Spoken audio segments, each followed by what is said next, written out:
Black Star Network is here. Hold no punches! I'm real revolutionary right now. Black power! Support this man, Black Media. He makes sure that our stories are told. Thank you for being the voice of Black America, Roland. Stay black. I love y'all. All momentum we have now, we have to keep this going. The video looks phenomenal. See, this difference between Black Star Network and Black-owned media and something like CNN. You can't be Black-owned media and be scared. It's time to be smart. Bring your eyeballs home. You dig?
Today is Thursday, January 11th, 2024.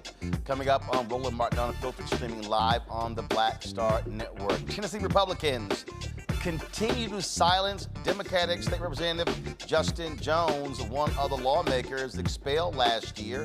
We'll explain why he says House Speaker Cameron Sexton has too much power. Also, I was in Knoxville, Tennessee, at the University of Tennessee for their MLK Leadership Symposium and Awards Luncheon, where I talked to State Representative Gloria Johnson, who is running for United States Senate against Marsha Blackburn.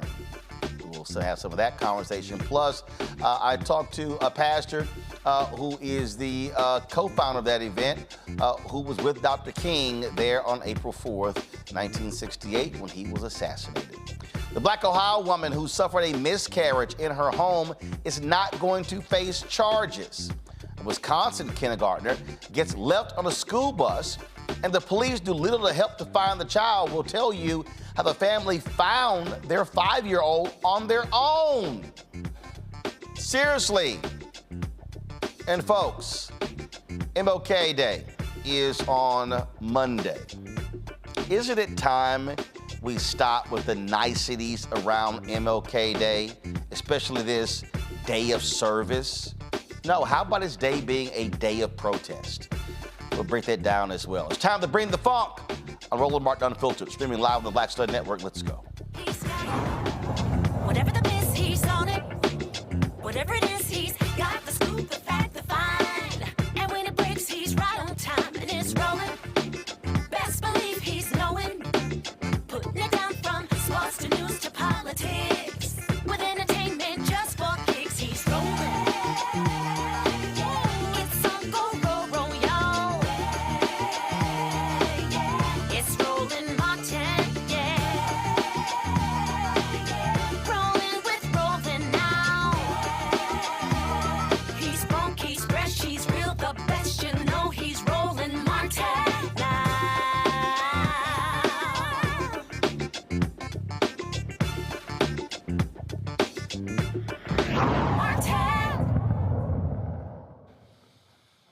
Tennessee Republicans continue to do what they do, and that is screw over the duly elected representatives of black folks.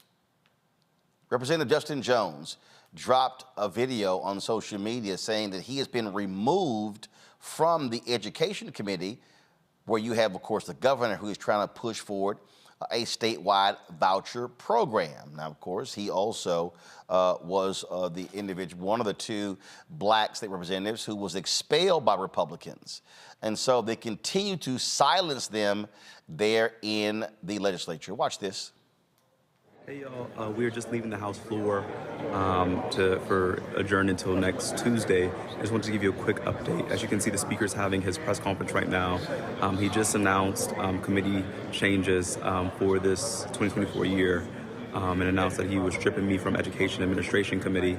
I was formerly a member of Agriculture Committee, Government Operations, and Education Administration, but conveniently and coincidentally, the year that the #1 issue is going to be their push to try and privatize education, the Speaker has announced that now I will be stripped from that committee and not being returned as other, my colleagues have been returned to their regular committee. But this is just another attempt to try and stack the process and silence voices of dissent against their harmful policies here in Tennessee.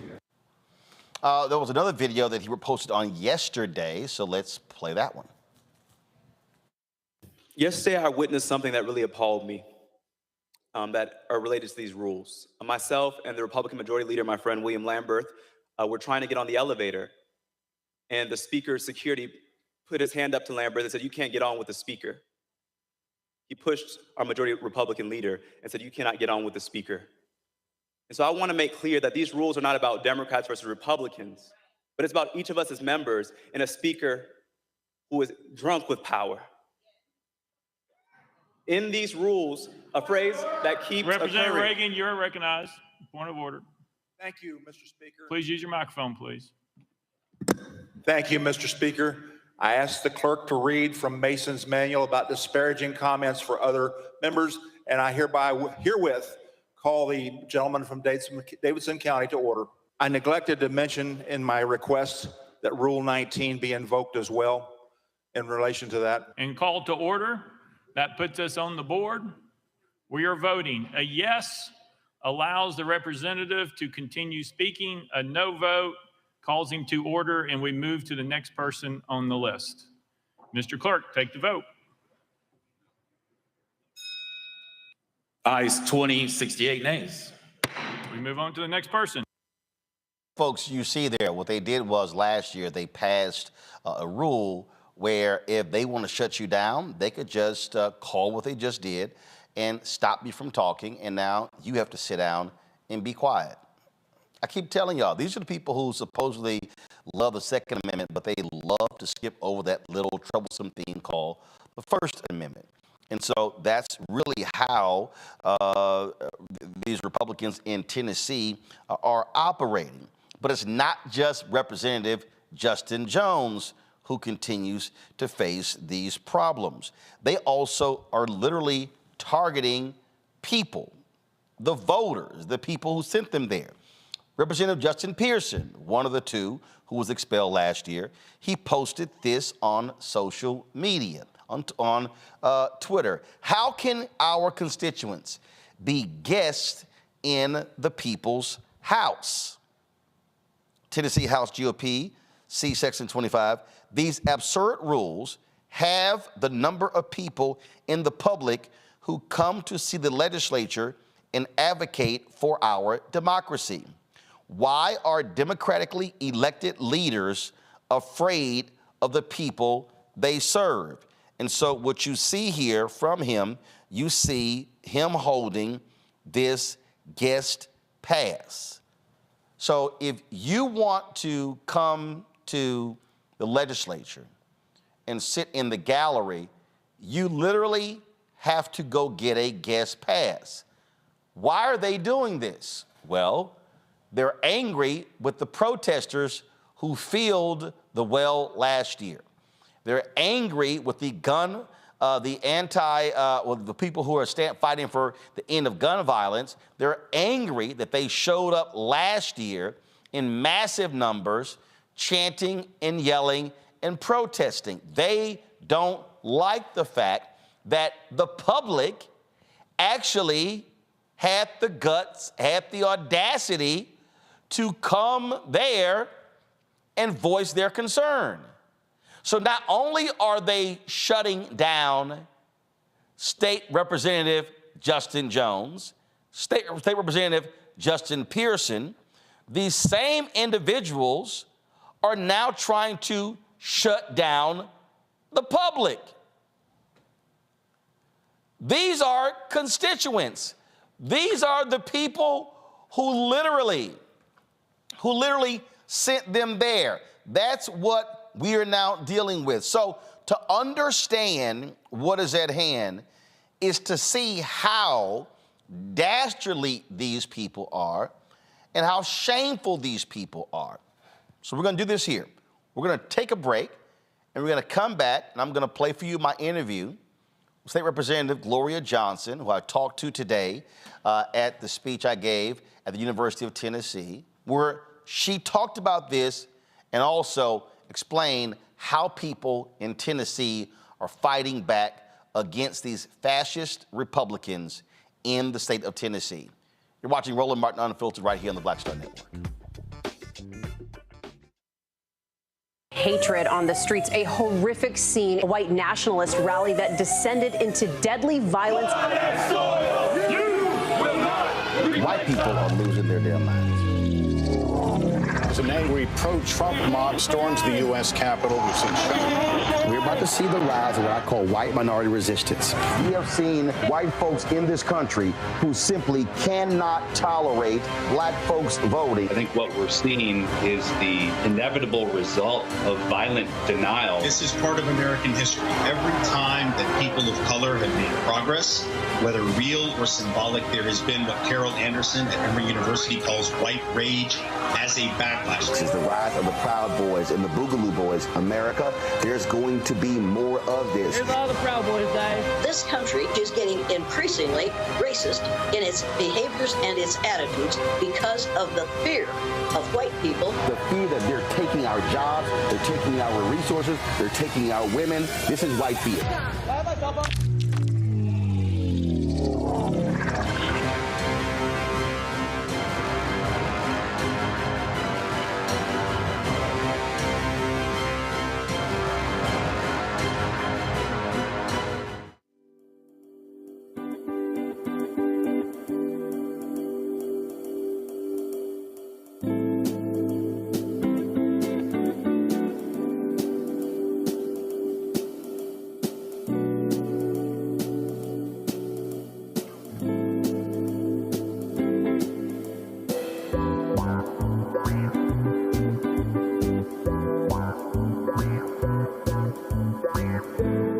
What's up, y'all? This is Wendell Haskins, a.k.a. Win Hogan at the original T Golf Classic. And you know I watch Roland Martin Unfiltered.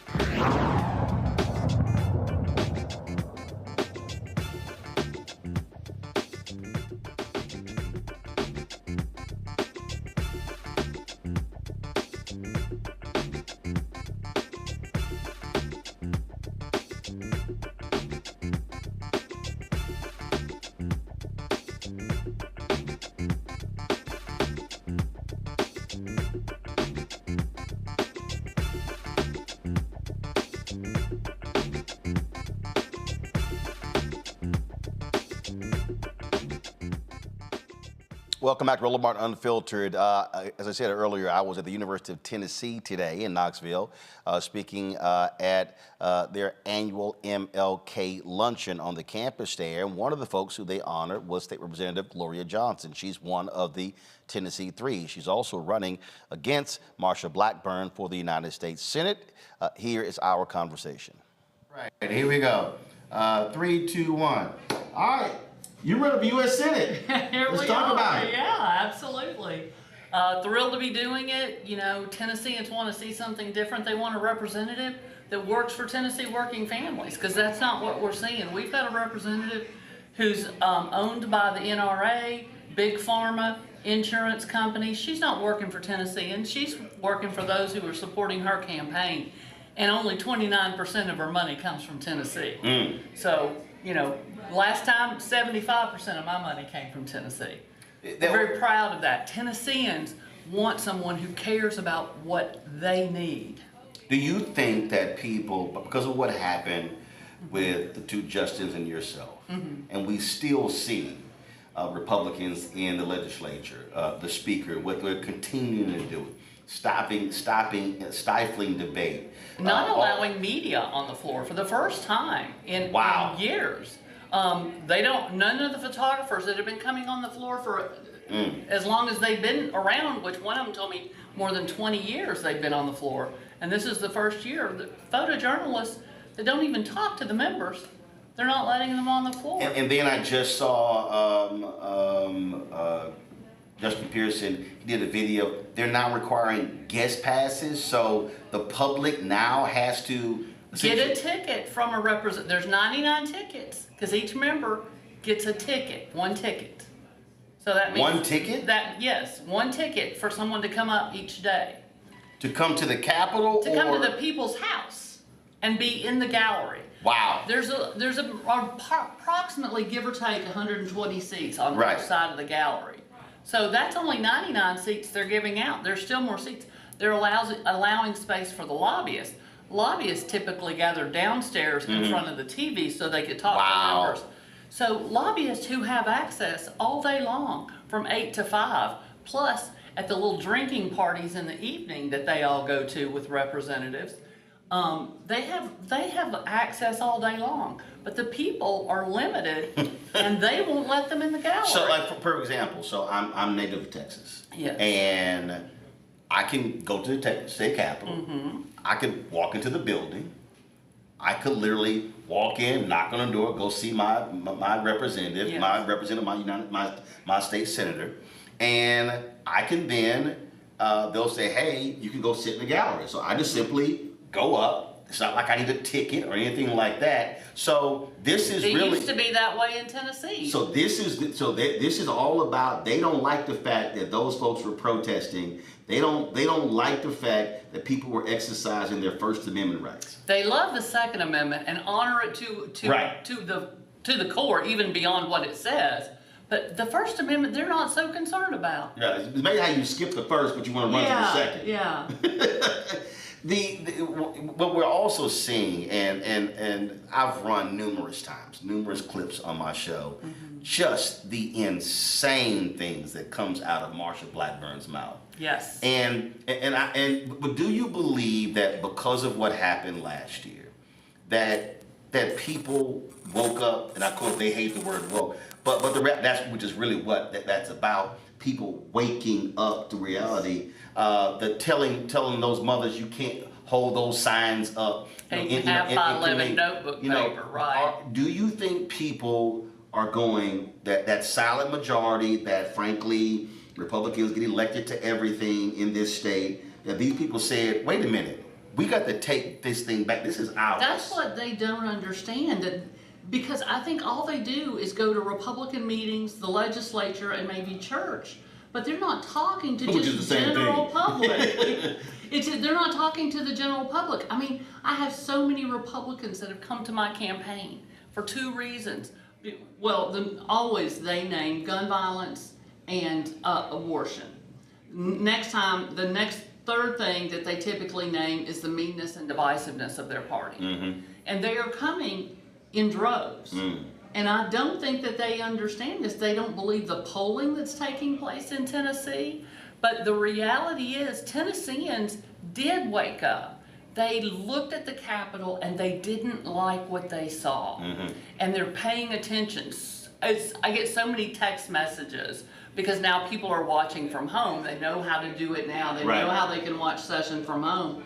And they're watching from home and they're horrified. And I'm talking about, I'll be approached by Republican county commissioners that say, I love what you all did. You were right. We're talking about people across. It's not a partisan issue. Right. People are sick and tired of this extremism. History has never looked fondly on those who ban books. Right. And now they're saying if they've got legislation, if you don't ban a book, then the person can sue because you didn't. And a school system will have to fight the legislation, pay to fight. And that's wasting taxpayer dollars. That's more money. They can no longer ever claim fiscal conservatism. I'm sorry. Well, they actually call it physical conservatism, but they can no longer claim fiscal conservative in their party. But not only that. I mean, and again, I've spent time breaking this down. What they did to Nashville. Breaking the city. And again, and what kills me is I always hear Republicans talk about local control, big government. Oh, except if we don't run that particular city. Right. And frankly, and I think they would try to break up Memphis if they could. Oh, they have tried. They've done things to Memphis as well. The whole thing is several years back, they wouldn't let cities and counties name their own parks, and they didn't want to change the name of Nathan Bedford Forest Park. Memphis wanted to, but the state didn't want them to change it. Right. And one of the reasons we have a huge problem in affordable housing in Tennessee is because of their preemption of locals to do what they need to do to create more affordable housing and build more facilities for affordable housing. They preempt locals from being able to do what's needed. So it's remarkable. Are you seeing, because this is also being part of the problem, where you've had national Democrats, and Reverend Barber and I talk about this all the time, they blow off the South. They go, especially, and I'm being very frank, largely white consultants. Oh, look, those are uneducated people. That's a South we can't win. I've always said, first, if you don't run, you're guaranteed not to win. Right. And part of the problem then, if you don't run, then what you have is you have all of these folks who are running unelected, and they're winning because they never got challenged. And so in North Carolina, in so many other places, and what we're now seeing is we're now seeing people who are now running against these Republicans in Tennessee. So the number of people who were running unopposed is dropping big time because people are saying, hey, we have to rebuild this infrastructure. And what people really don't understand, that we no longer have a path to a Senate majority because of Manchin. So we've got to flip a state. Now, do you want to flip a state that's massive and costs $200 million to flip, or do you want to flip a state like Tennessee that you can flip with $20 million? I want us to invest in every single state. Right. But there are some places have far fewer media markets that you invest a little bit, it goes a long way and makes a difference. Right. So invest in all the states, but don't leave out certain states because you think they can't do it. Quite frankly, Phil Bredesen, when he ran against Marsha Blackburn for Senate, only was down 11 points. It's not that far. So you really believe that you can take her out in Tennessee? What I am seeing on the ground, this coalition that we are building that is not going to be divided, we can absolutely beat her. It's going to require investment from Democrats and at the DSCC and everything else. I hope they should be starting to see in just a month, from a very conservative Republican think tank poll, within a month, my numbers went from 24 to 36. So, we're moving in Tennessee, even with a bad poll. So we haven't even started ours yet, but I think that people are going to be surprised, and I think an investment in Tennessee is an investment in a win. All right. Always good to see you. Good to see you, I appreciate it. Thanks so much for being here and being in Knoxville. All right. My panelist, Reese Colbert, host of the Reese Colbert Show on Sirius XM Radio out of D.C. Dr. Greg Carr, Department of Afro-American Studies, Howard University out of D.C., host of The Black Table on the Black Star Network. Greg, I'll start with you, being from Tennessee. Republicans are back to their usual ways, how that they are fascist. They want to shut down, they want to stifle debate, they want to shut it down. We see what they're doing to the two justices. We see how also what they're doing to keep the public out of the state house. You heard Representative Gloria Johnson say, oh, they got space set aside for the lobbyists, but every lawmaker only gets one guest pass to allow constituents to sit in the gallery. And remember, these are also people who last year ordered people to take they were holding signs up in committee hearings and declared that to be illegal, and the courts told them, no, it's not. I mean, this shows you how the Republicans are operating on the state level and the federal level.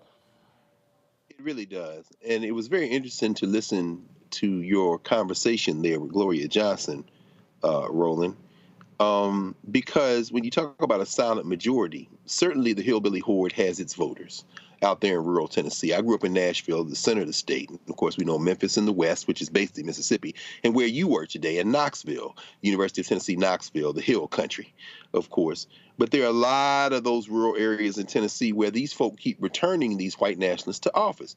But she was right about Phil Bredesen, who was within striking distance, really, the former mayor of Nashville, who could have become, in fact, a United States senator. But I think, having grown up there, I think where these hillbillies are really risking it all, and they have to risk it all. I know why, because they're white nationalists and they know that their thing is getting ready to fracture.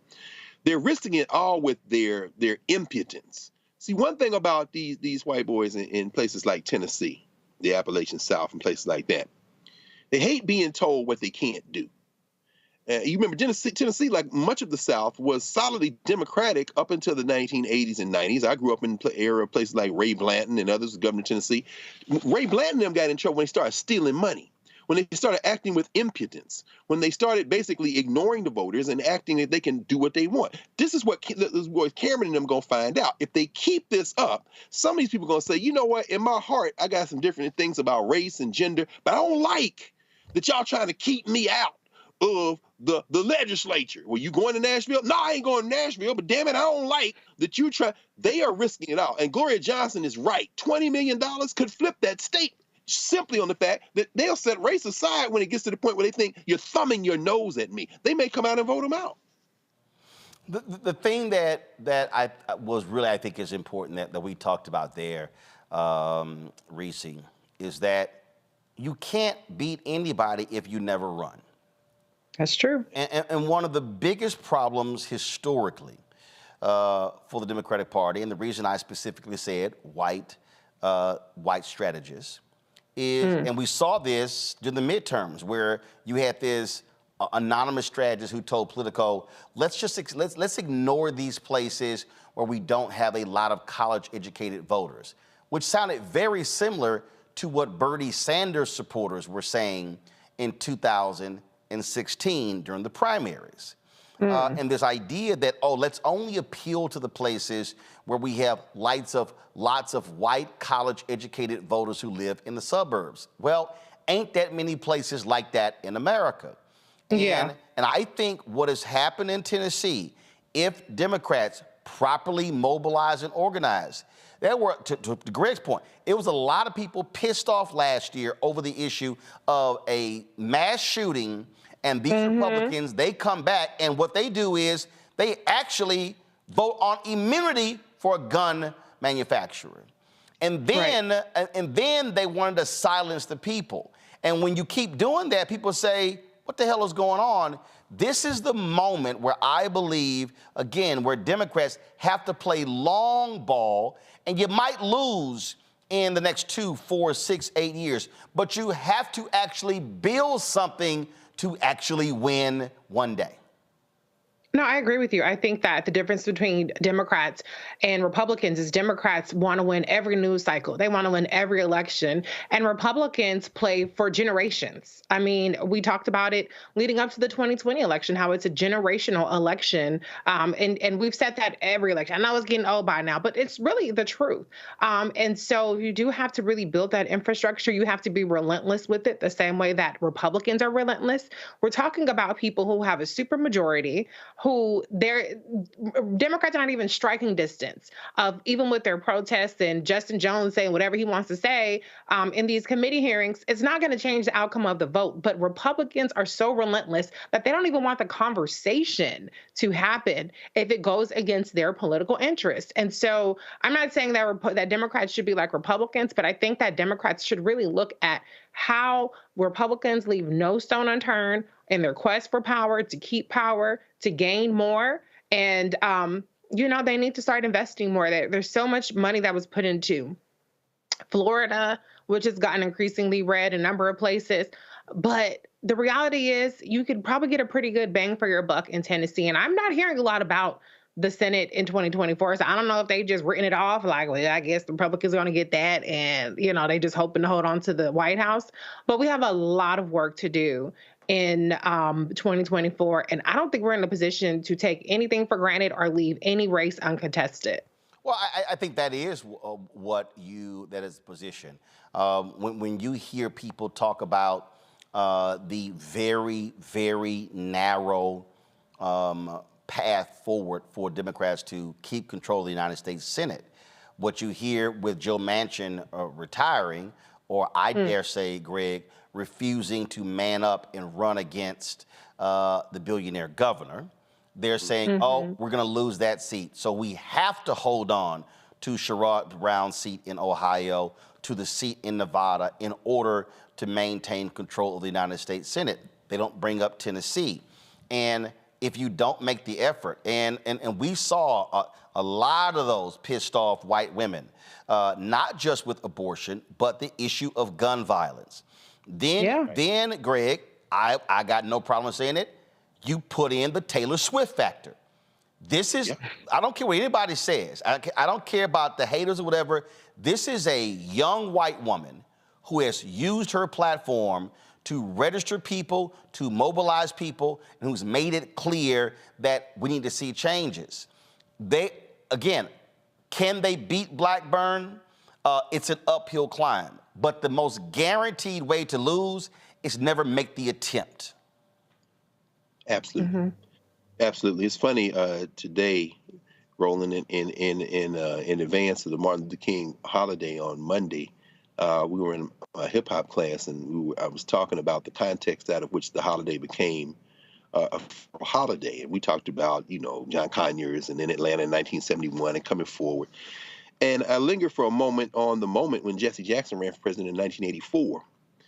And of course, that really was right in the moment after the big rally in D.C., 20th anniversary of the March on Washington, where Stevie Wonder, kind of led that march. And I was reflecting on the fact that, and thinking about it in this context, the South hasn't been blood red white nationalists very long. I remember when Jackson ran for president in 84, it was a multiracial coalition of organizers. I was a sophomore at Tennessee State, in fact, at the time, and going to meetings, and you had white folk, Latinos, black folk primarily, but people who wanted a different kind of vision. And Tennessee was still Democratic. This is around the time of the rise of Lamar Alexander, if you remember. And if he were around now running in the same platform he ran back in the 80s, they might consider him a centrist Democrat, certainly more so than a funky-ass Joe Manchin. I'm saying all that to say this.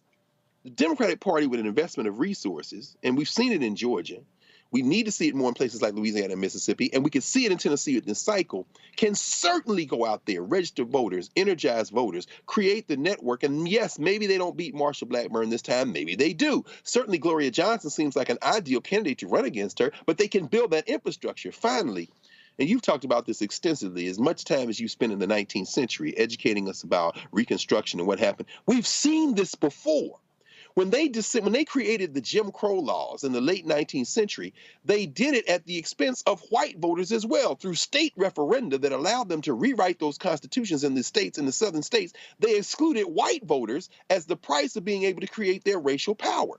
These white voters in Tennessee are being excluded, except unlike the 19th century, they can see what's happening in real time. And if the Democratic Party could gain some guts, some ovaries, some testicles, they could go in there and say, look, they don't want y'all to participate either. And that kind of populism that delivered an Al Gore Sr., that could be revived in a place like Tennessee. This is what William Barber's been saying all along. And let me say this here, and again, this is going to be very bothersome to some of these hardcore blue people.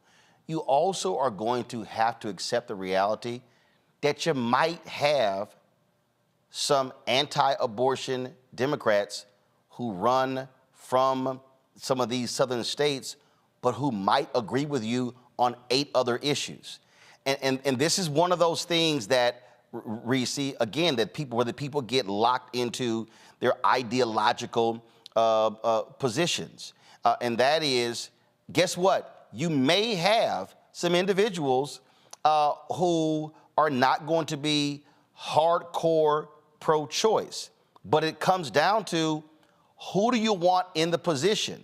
And again, it's just one of those things that I think that people are not understanding, again, religious values, not understanding upbringing, not understanding family values. And Democrats, I believe, have to understand, and it's hard for some people to understand this here, that you're going to have somebody who's in Arkansas, who's in South Carolina, who's in North Carolina, who's in Mississippi, Alabama, Texas, Florida, who is not going to be like somebody in Ohio, in Rhode Island, in Maine. You're going to have to accept some of that in order to win, because the goal is to win. I will concede that point, that an abortion would be a non-negotiable for me, but I'm also fortunate enough to be in a blue-ass state, so I can have that litmus test for myself.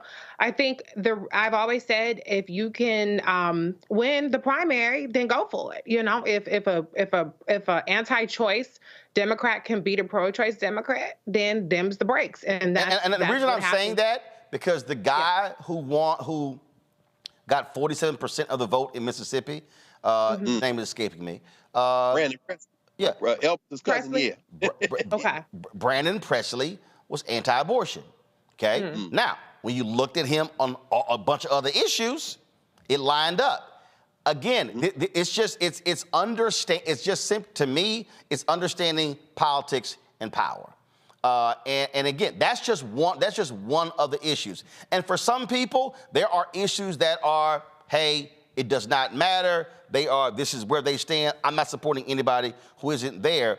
But what I'm saying is that if you look at the map right now, Democrats have not done well because they aren't understanding how to win in the South. and they're not creating a strategy. We saw what happened in Georgia. The roadmap is there. If all of these billionaire Democratic donors, okay, would frankly stop throwing their money at useless entertainment shit and do what a lot of these Republican donors are doing and go, okay, how much is it going to take for us to organize and mobilize in Louisiana? 30, 40, 50 million dollars? Let's now do that. How much is it going to, and look at the map to go, okay, because if I look at the southern map right now, Reese, so you take Georgia. Georgia's now competitive.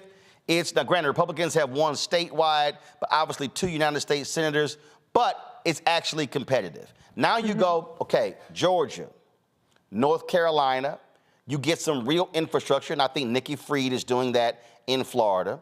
Now you throw in, you say Louisiana, and you say Texas. Now you say, now let's create a blueprint to now be able to go after young voters, hit the ground, mobilize, organize, enlighten, educate Latino voters, and now you can start competing. But if you ain't got a strategy and you're not gonna fund that strategy, we're gonna keep having the same thing, guarantee electoral college votes to the Republicans in all those states. I agree. I think that where Democrats need to focus on is, as you already pointed out very clearly, is infrastructure, but I would also add information. Republicans invest in information. They invest in disinformation. They invest in misinformation. They invest in their networks, in their media, in their influencers, and a number of things. I mean, they have an entire reality that they've been able to shape. And we've seen how investing in their own information helps drive the mainstream media. Look at what happened with Dr. Claudine Gay. That story about this fake plagiarism started with right-wing media. And then, of course, the mainstream media, white media, they can't resist picking up these right-wing talking points. And so Democrats, I've been yelling it for years, need to start investing in information, because right now what a majority of Democratic voters are getting is the relentless disinformation and misinformation. And that's why people feel so disillusioned. And that's why there is so much room for people's feelings as opposed to the facts of what's actually been delivered and what's at stake in 2024 and beyond. Well, and I think that's because, frankly, liberal and progressive voters, in their minds, and I think this is when I say you're so smart, you're dumb. In their minds, we've got New York Times and Washington Post and NPR, and we've got MSNBC, and we've got CNN, we've got all these mainstream media outlets where we think that they're going to do a fair way. And as you said, those places, they get sucked into the game every single time. Christopher Rufo said, we ginned this thing up on the Republican side, embarrassed them and forced them to cover it, and once we knew it got into mainstream, then it was done. You're absolutely right. And so, I mean, you got, right now, The Messenger was created last year, launched for $50 million. They hired 300 people. I was like, y'all not gonna survive. They're running out of money. The guy who's funding Tucker Carlson's deal is looking at buying them for $60 million. They ain't made money. This show has actually made a profit since March 2020, okay? And so and let me be real clear, and this is not, okay, well, I'm begging for somebody to come in, but you have not had a single progressive donor, rich black person say, hey, wait a minute, how can we help build this thing into 15 shows? Right. They're not doing that. Where you're absolutely right. Republicans, those billionaires, you look at what they've now done with PragerU. PragerU now has their educational material in these red states now in K through 12. Okay, and that started because 2 Texas billionaires gave them $7 million to start. They raised $22 million in year 1. They raised $25 million in year 2. That's $47 million bucks. And then you look at Daily Caller, Daily Wire, Daily Signal. You look at Breitbart. Look at all of these. What they understood was, if you win the information war, that's 75% of the war, because that's hearts and minds. And they only want to give black people 4 figures. They don't even, you got to beg and plead to justify 4 figures, not 5, 6, 7 figures.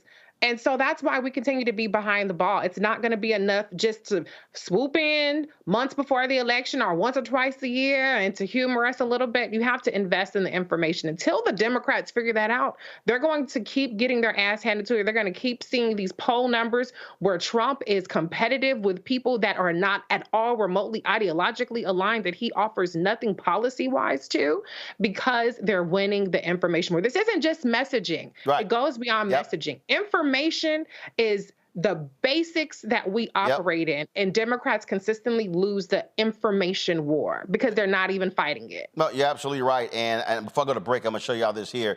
I just pulled this up. When it happened, I said this was the dumbest thing in the world.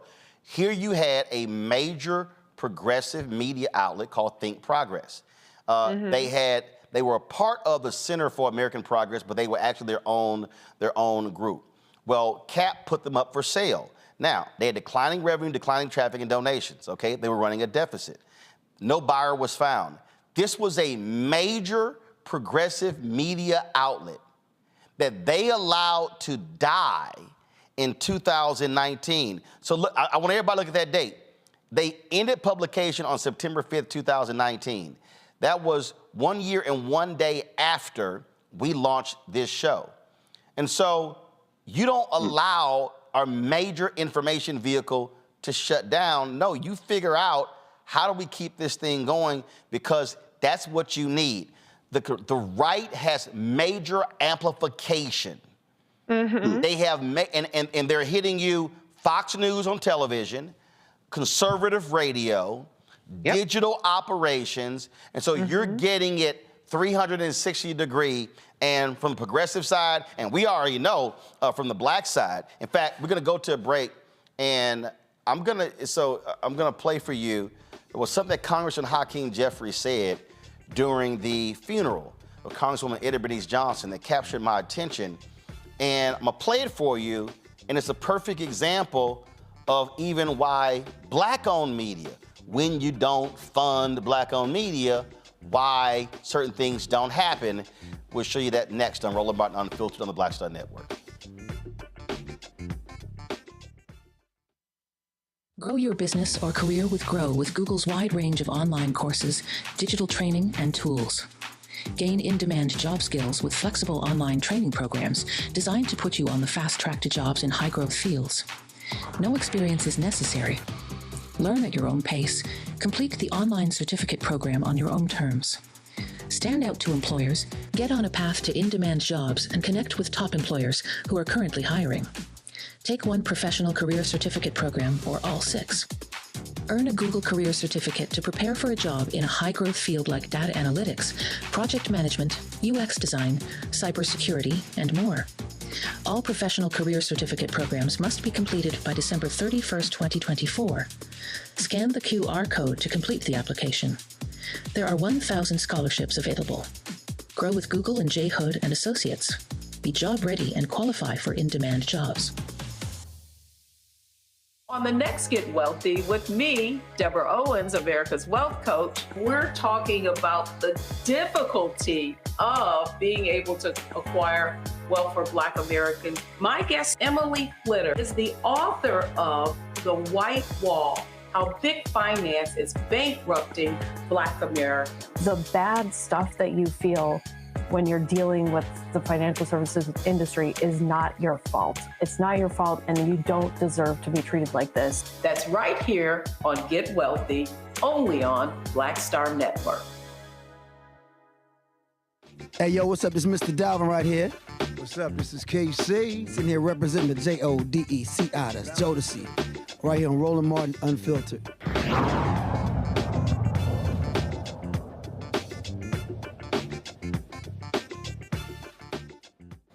So y'all have often heard me talk about on this show the last 5 years about why we have to fund Black-owned media, why we have to invest the resources, why we are out here fighting the good fight, trying to get these dollars to be able to do what we do.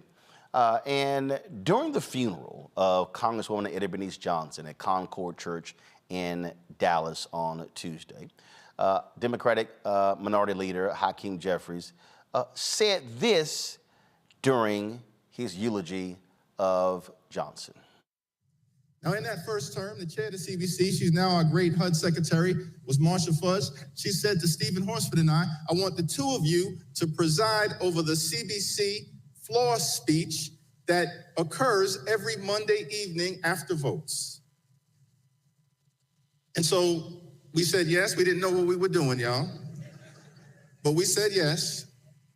And the thing about it is that the CBC floor speeches, an hour, Monday evening, people all across town, not covered on CNN, not covered on MSNBC, not covered on BET. It's covered on C-SPAN. And so Stephen and I, we were never quite sure who exactly was paying attention. But we could always count on three people. Stephen's mother, my mother, and Eddie Bernice Johnson, our congressional mother. We were thankful for her always there for us as she has been for so many people. So let me unpack that, all right? So you heard him say, we have this hour where we give all these speeches, and mainstream media doesn't cover it. It's not on BET, and it's only on C-SPAN. Now understand what I'm about to lay out to you. That part of his sermon and the entire funeral, we live streamed. Nobody else in black-owned media. Damn sure not mainstream media. They didn't live stream the funeral. We did. So now, if you went to the Concord Church website, you could actually see the funeral. We chose to then amplify it. So why am I saying that? That's a perfect example of what happens when you fund your own media. The things that other people don't cover and talk about, then we can. Jahan LeBlanc sent me a text message saying, Roland, love to come back on the show, and thank you for putting me on the show. Because I came on your show, you put me on, I'm now doing TV shows all across the continent of Africa. I want that to sink in, y'all. So not only do you cover things that other people don't believe are important, you also are able to put voices on who otherwise would never see the light of day, that we know the cable networks are never going to call. And now you're creating new opportunities. And so now what this does is, to what the point that Reese was making before we went to the break, when you talk about from a progressive perspective, what you then do is you now are not beholden to what is being said on a few nationally syndicated black radio shows that are not black owned. They're not, very few of them are, okay? Now, Urban One syndicates, Russ Parr's show is off the air. Donnie Simpson's last day is tomorrow. Urban One syndicates Ricky Smiley, D.L. Hughley, Erica Campbell. They're black owned. That's it. The Breakfast Club, that's iHeartRadio. Steve Harvey Morning Show, that's iHeartRadio. Okay, so those are not black owned. And so, and I said to everybody, I said, which is in the impetus, and I need people to understand, the impetus for launching this show, I said Tom Joyner retires in December 2019, and black people are going to rue the day when Tom retires. Because you do not have that type of energy and focus on news of the day, of issues of the day, of politics, on any show the way Tom focused it. So when you talk about creating an ecosystem, then you're not worrying about if will CNN show up, because guess what? You got your own cameras, you're doing your own messaging, you're kicking. That's what the conservative folks figured out. They said, damn them, we're gonna create this whole ecosystem, and we're gonna create all the voices, all the personalities. We're gonna all support each other and build this sucker up. And that's why, Reese and Greg, I have been saying, even in the black space to folks, you got black-owned media people. When I started this, I went to every major black-owned media company. Nobody wanted to partner.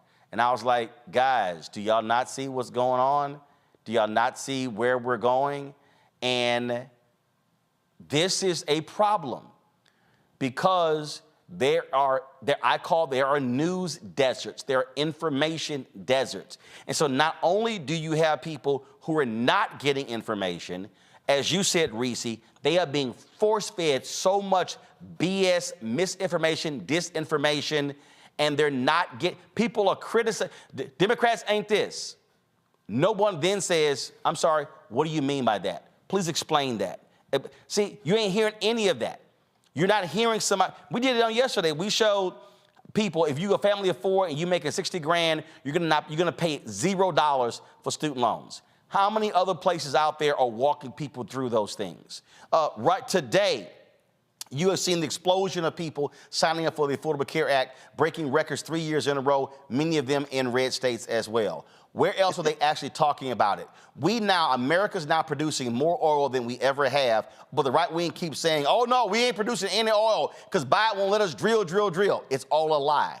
You cannot let lies stand, and you can't sit there and go, oh, I hope so-and-so host bust that lie, and then you watch it and you go, did they just allow them to lie and kept moving? Yes, they did. That is part of this problem, Reese. Yeah. And stop expecting black people to do all the labor for free, too. You know what I'm saying? Because the thing about the information ecosystem is those people are getting paid, okay? That's why Candace Owens, her weave done got upgraded. Her edges is straightened out a little bit. She got a nice little house, and all these other people, they coming up in the world, you know? And yet we're expected to show up and do things out of the goodness of our heart, which we do because we care about our community and our culture, but hello, invest in black media, invest in the black information system, because other people are investing. It's just to our detriment. And that's what we have to recognize, because this election is do or die. And I just am not seeing the energy. I'm not seeing the urgency or the severity on any side, not on the Democratic elected side, the Democratic machine side, and certainly not on the Democratic electorate side. The thing for me, Greg, and I know you feel the same, again, there's nothing worse than grossly uneducated people. Mm-hmm. I mean, there's nothing worse. And I never thought of myself this way until Maya Angelou actually said it to me. When she says, no, she said, oh, I watch you. You're a teacher. You teach. And that's really what is missing.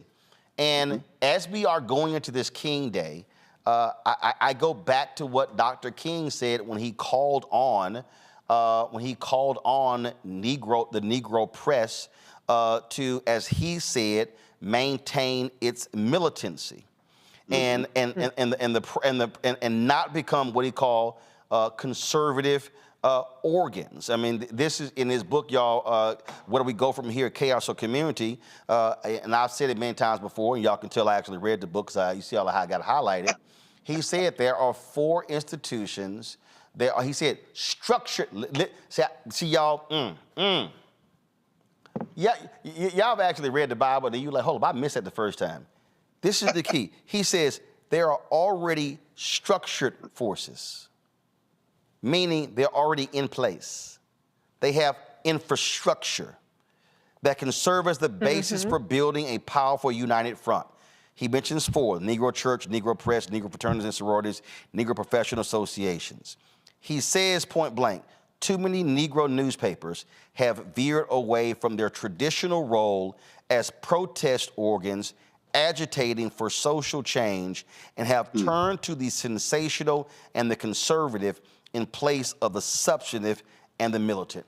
Greg, I've had more people hit me and say, Roland, when are you going to weigh in on Cat Williams' interview on Club Shay Shay with Shannon Sharpe? And I said, I will not.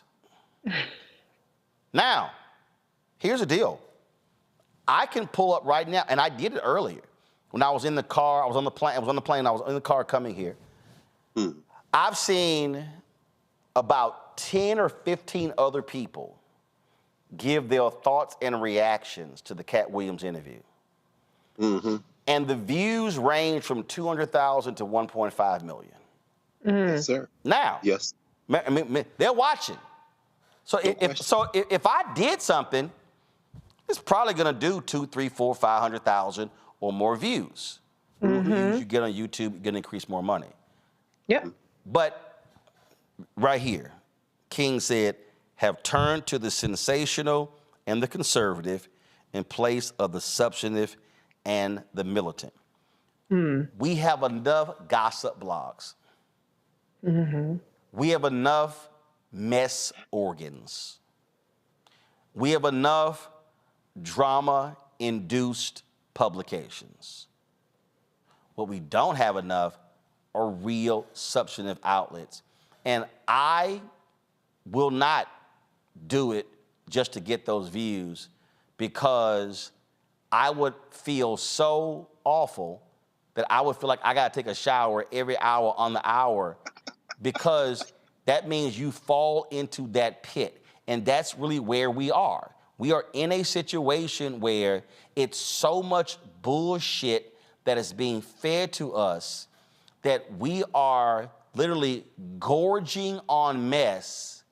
And right across the street, right across the way, they literally are saying, oh, y'all keep eating that mess, keep eating that mess, because we gonna sit here and blow your asses up come January 2025, when we put in place Project 2025. And you got Elon Musk right now siding with folks blaming black folk for the damn door of the Alaska Airlines plane coming off and blaming that stuff on DEI.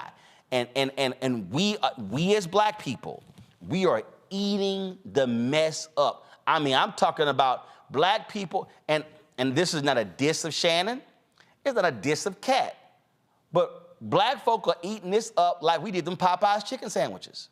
No question about it. Well, I mean, Roland, and you're going to have to help us all, brother, with this, it seems to me. When Dr. King was writing, he was writing in the era, of course, pre-internet, and those institutional forces were at their strength. When you mentioned the interview, Cat Williams and Shannon Sharpe, and I thought about you a lot in watching this viral thing, 43 million and counting views on the initial interview just after 8 days on Shannon Sharpe's Club Shay Shay. And everyone responding, eating, so to speak, as the young people would say. Everybody eating off this. Everybody responds. Ice Cube responds. Even Ludacris does a rap response. Everybody. And then, of course, your homie, Willie D, has a subsequent interview that's racked up several million just in the several days it's been posted. And I thought to myself, I wish, you would deconstruct for us how this viral phenomenon works and kind of cascades down. But I want to put it in another context. Our friend and brother, Martin Lamont Hill, who Byron Allen positioned on his Griot network, and I guess April Ryan is sliding in there to do this daily news and weekly commentary. Nobody watching on cable, nobody watching on YouTube. Mark taking a page from you, taking a page from those who have kind of had a kind of metronome daily presence in the news kind of commentary vein, but doing it in a way that kind of blends in some of that sensationalist stuff, has launched his YouTube channel. And the way you understand from listening to you, with consulting with folks who know what they're doing. Oh, no. He didn't take a page.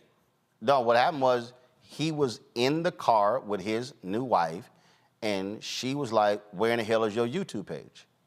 And he was, he was in the car, and he called me on a Saturday, and he said, hey man, can you really make money with this stuff? And so I read for him the last 6 months of the revenue that we generated with our YouTube channel.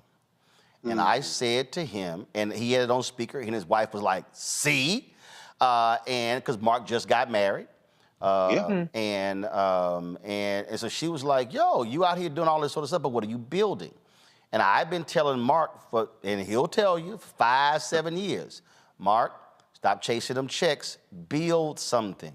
Fortify yourself against someone else controlling your voice. Because he got fired at Fox News, he got fired at CNN because of his position on Assad al-Shakur as well as the Palestinians. And so we had multiple conversations. I said, Mark, I was Mark Lamont Hill's first subscriber on his YouTube channel. I said, Mark, launch the damn channel. I said, and you have to build it. I said, stop putting stuff on Instagram and Twitter. I said, drive your people over to YouTube. He said, man, my goal by the end of December is to have 25,000 people. He had some great interviews on Al Jazeera. I said, Mark, trust me, you're going to get the numbers. You're going to be able to enroll in YouTube's ad revenue sharing plan. By the end of December, he had 79,000 subscribers. He wanted to have 25,000. So the whole point was we're now living in a new world. And that's what I'm getting. And in fact, I was watching, and understand. I had people. John Hope Bryan keeps telling me, man, you should charge people. I said, John, that ain't what I do. I was watching Mark's broadcast, and I was like, yo, change your crawl, change this. This is too small. Can't see this here, and understanding how you actually do it, because the whole point is you have to create the additional platforms, as I said, to fortify from market forces. If I was still waiting for a white network to call me, I would be in a hospice right now if I waited. And there are a lot of black people, I know them personally, they are sitting here waiting for others to call. They're not creating the opportunities. I know I saw all the mess when people were trying to say, Vivica, why ain't you supporting Taraji? I'm not going to get into all of that, but let me explain to you why Vivica answered the way she did. Because Vivica has been producing and directing her own. People like, man, that shit you doing, Vivica, it's going straight to video. Do y'all know how many movies every year go straight to video? But guess what? It's a check involved. And so this is the problem for so many of our people. And I'm going to say this right now, and this is a fundamental problem with many of our people. Our people, we have got to stop being so focused on white validation. Right. Oh, man, you ain't shit. I mean, all you got is a YouTube channel. There's a little kid who has been making $10 million a year unwrapping toys on YouTube for the past 5 years. $10 million a year. Understand, that's the new world. Understand that YouTube has YouTube TV, mainstream channels that are on another one of their platforms. So we are so caught up, and I'm going to go ahead and go there.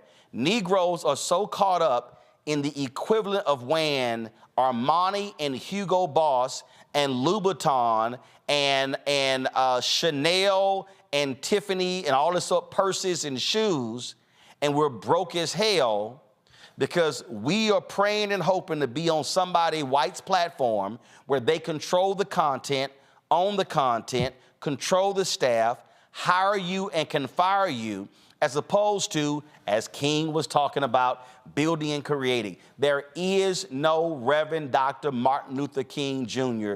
without Ebony, without Jet, without Chicago Defender, without Atlanta Daily World, without the Pittsburgh Courier, without those black institutions. And that, to me, and so we're combining two different things. If you're not building black-owned media institutions, if progressives are not building progressive media institutions, then you're at the mercy of somebody else. And then you wonder, man, well, why we can't get the word out? Because you ain't built shit. Well, Roland, this is where I think we need help to understand how these two pieces connect. because Black Star Network is an infrastructure. And people say, oh, it's YouTube. No, it's much more than YouTube. You're the one who taught us all, certainly taught me, the meaning of the acronym OTT. And every time you say, okay, you got to go to Amazon over here, you can look at Facebook, sure, YouTube, sure, the app, all these things, and the network is built. As you mentioned, these white boys getting ready to rain natural fire, not just on the United States, but on the world with this 2025 business that they're planning at the Heritage Station. Okay, see. Let me just go ahead and sorry to interrupt you there, Greg, because I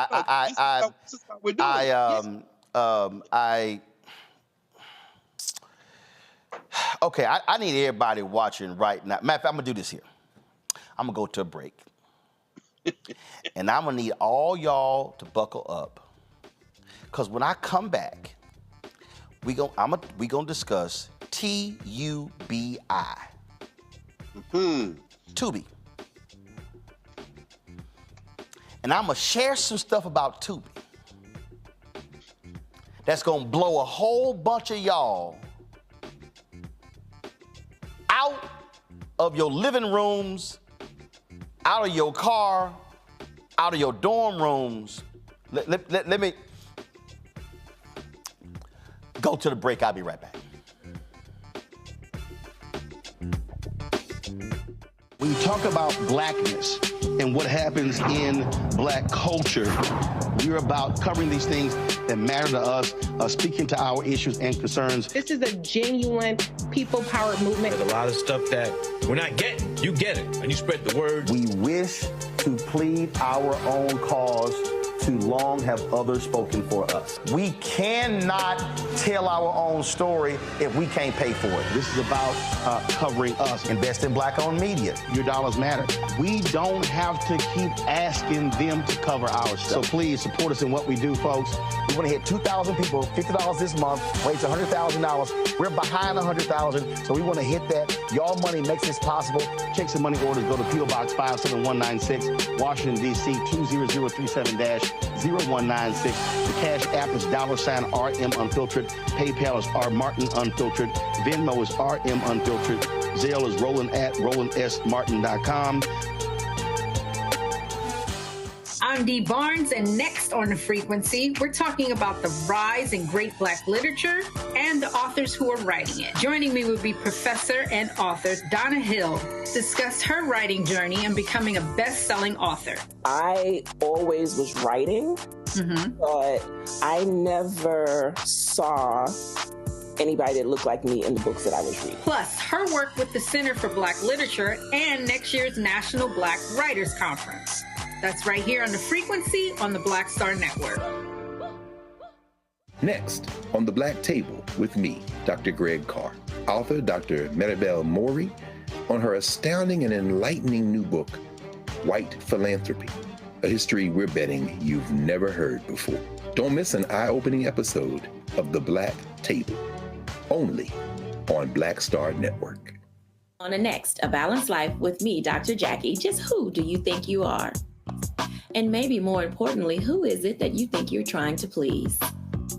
The answer to that second question is really wrapped up in the first. Think about that. Being the true, authentic you, no matter the circumstance. But we learn the art of forgiveness, not only of forgiving one another, but forgiving ourselves.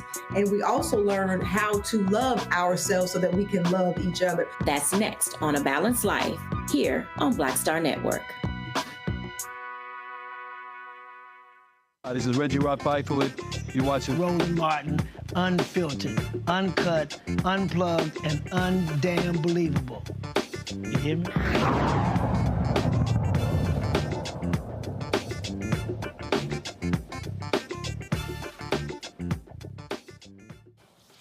All right, so y'all made me have to stand up for this one. I was trying to sit down, and I was gonna do this in a couple of weeks, but Greg said something there that I just said, I got to do this right now. How many of y'all remember In Living Color? How many of y'all remember Rock?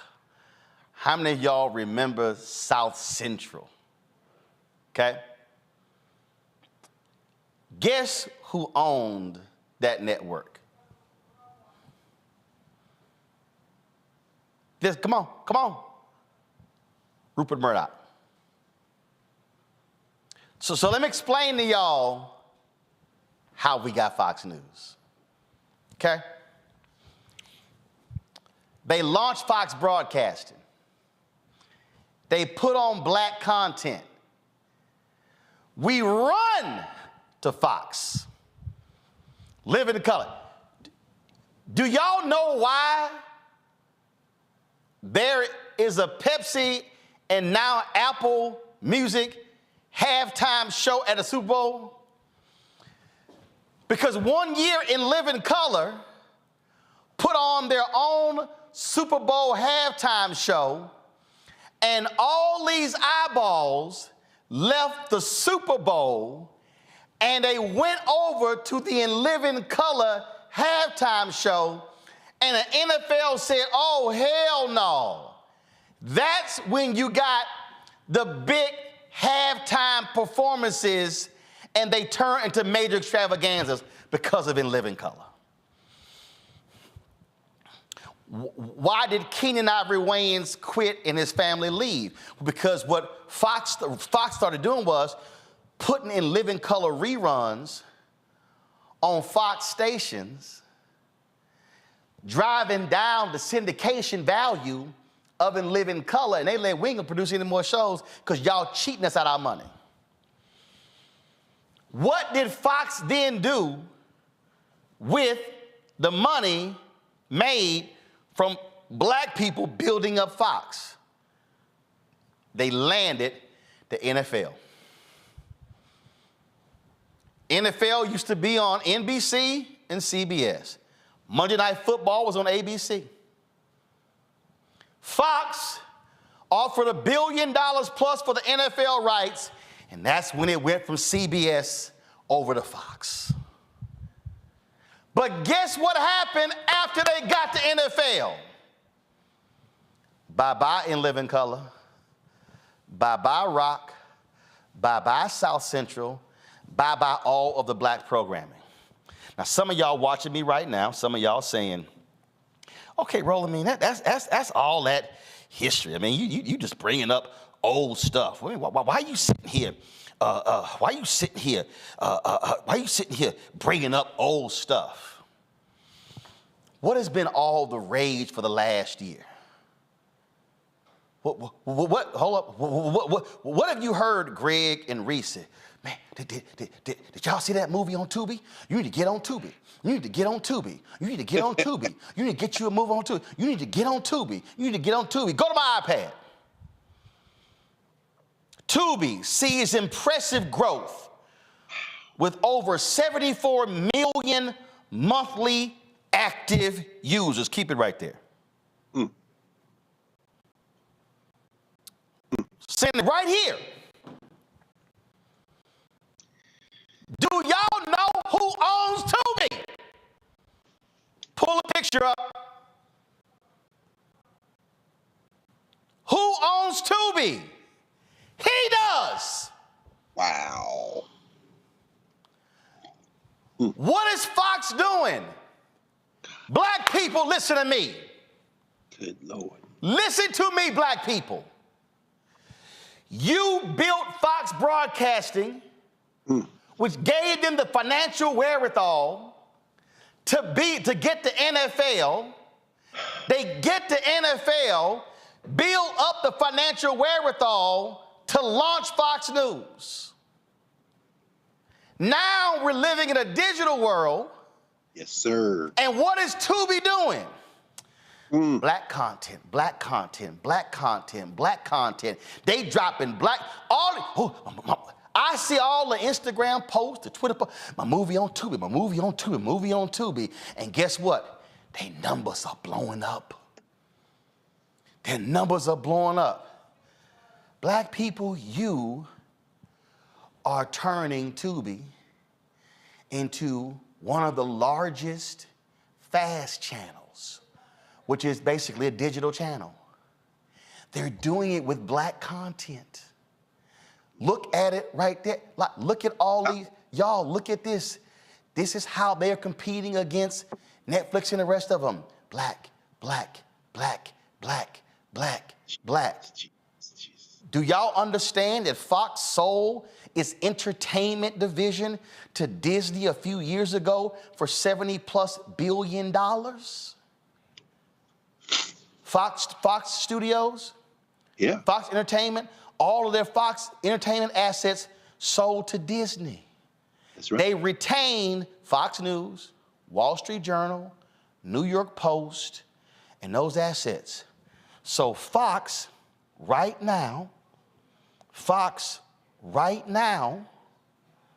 is building a digital brand on the backs of black people. And you know what we doing? We're going, I'm on Tubi, I'm on Tubi, oh, I'm on Tubi, I'm on Tubi. Now, I understand the desire to have our content being places. What did Greg's brother say in the promo video? Bring your eyeballs home. I've been telling y'all, where black eyeballs go, that's where the advertising money goes. When you send black eyeballs to gossip, to mess, to entertainment, they gonna sit here and make it rain. Yes, sir. Tubi is trying to lock up several $100 million in ad money, and there's a declining number of dollars from broadcast networks coming to digital, and Tubi said, y'all know how we can sit here and grow fast as quick as possible? Let's sit here and go after all them Negro eyeballs with ratchet shows, with a bunch of bad movies, and I can't tell y'all how many group chats I've been in. Tubi, Tubi, Tubi, Tubi. Why am I unpacking this in the way I am? Because I've been trying to explain to y'all how media works. If we are so powerful with these, and we can generate billionaires and all these other places, what in the hell can we actually do if we choose to say, you know what, I'm gonna lock my eyeballs on the Negro leagues, and the Negro leagues is really gonna be the major leagues. But you know what we do? We go, they letting us be in the major leagues. Yes, sir. And guess what happened? The major leagues took black talent, but did not bring in black owners. Right. Tubi is saying, black talent, I got you. And we like, yes. Feeding the beast. But man, they paying good money for movies. Why do you think they're paying good money for movies? Because the black eyeballs are there. There are black platforms that are out there. Do we support them? And and so now, y'all, if you causing Tubi to explode, all you doing is making Fox News more powerful. Right. That is what I'm trying to get us to understand. And it's hard for our people to step back and understand the media game that's at play. What y'all have been hearing Reese say and Greg say, you need to understand the infrastructure. See, we just turning on the radio, we just turning on TV. Ain't nobody saying, hold up, who own this? Who own this? Just like many of black folks who are public workers, y'all sitting here saying, y'all like, man, look at my 401k, but you're not asking who controls the pension fund and who is the investment firm that controls your pension fund, because what you will understand is one of the biggest Republican donors in America is Steve Schwarzman, who is the CEO of BlackRock, and they control trillions of dollars of capital in this country. So when you are excited that BlackRock is investing your money, what you are actually doing is funding the man who's funding the Republican Party. Y'all had better understand how this game is working. Greg, go ahead. Yeah. No. I mean, here's the piece that I'm grappling with. I think we all are. The disconnect. On the question of reliability, there is no debate. We see you, me, Reese, Lauren, Scott, you name it, everyone who appears here 7 days a week, all of the shows, we all encounter this. Everywhere we go in the U.S., in the world, outside this country, I can testify that there is a reliability people associate with this program specifically. Reliability in information, reliability in stories. As you say, things you're not going to see anywhere. I sat and watched Eddie Reese Johnson's funeral, and because it was streaming here. So on the question of news, they say not the empty content, not the foolishness, there is a standard here. When I listen to at least the shows that black folk have on Sirius, I'm talking about news and commentary shows, Reese's show, Clay Kane, Joe Madison, Karen Hunter, there's a form of reliability there. When folks, and Karen says this sometimes, she says, in many ways, journalism is dead. Why? Because now you've got, and again, it's no shade at Shannon Sharp, it's no shade at everybody on YouTube.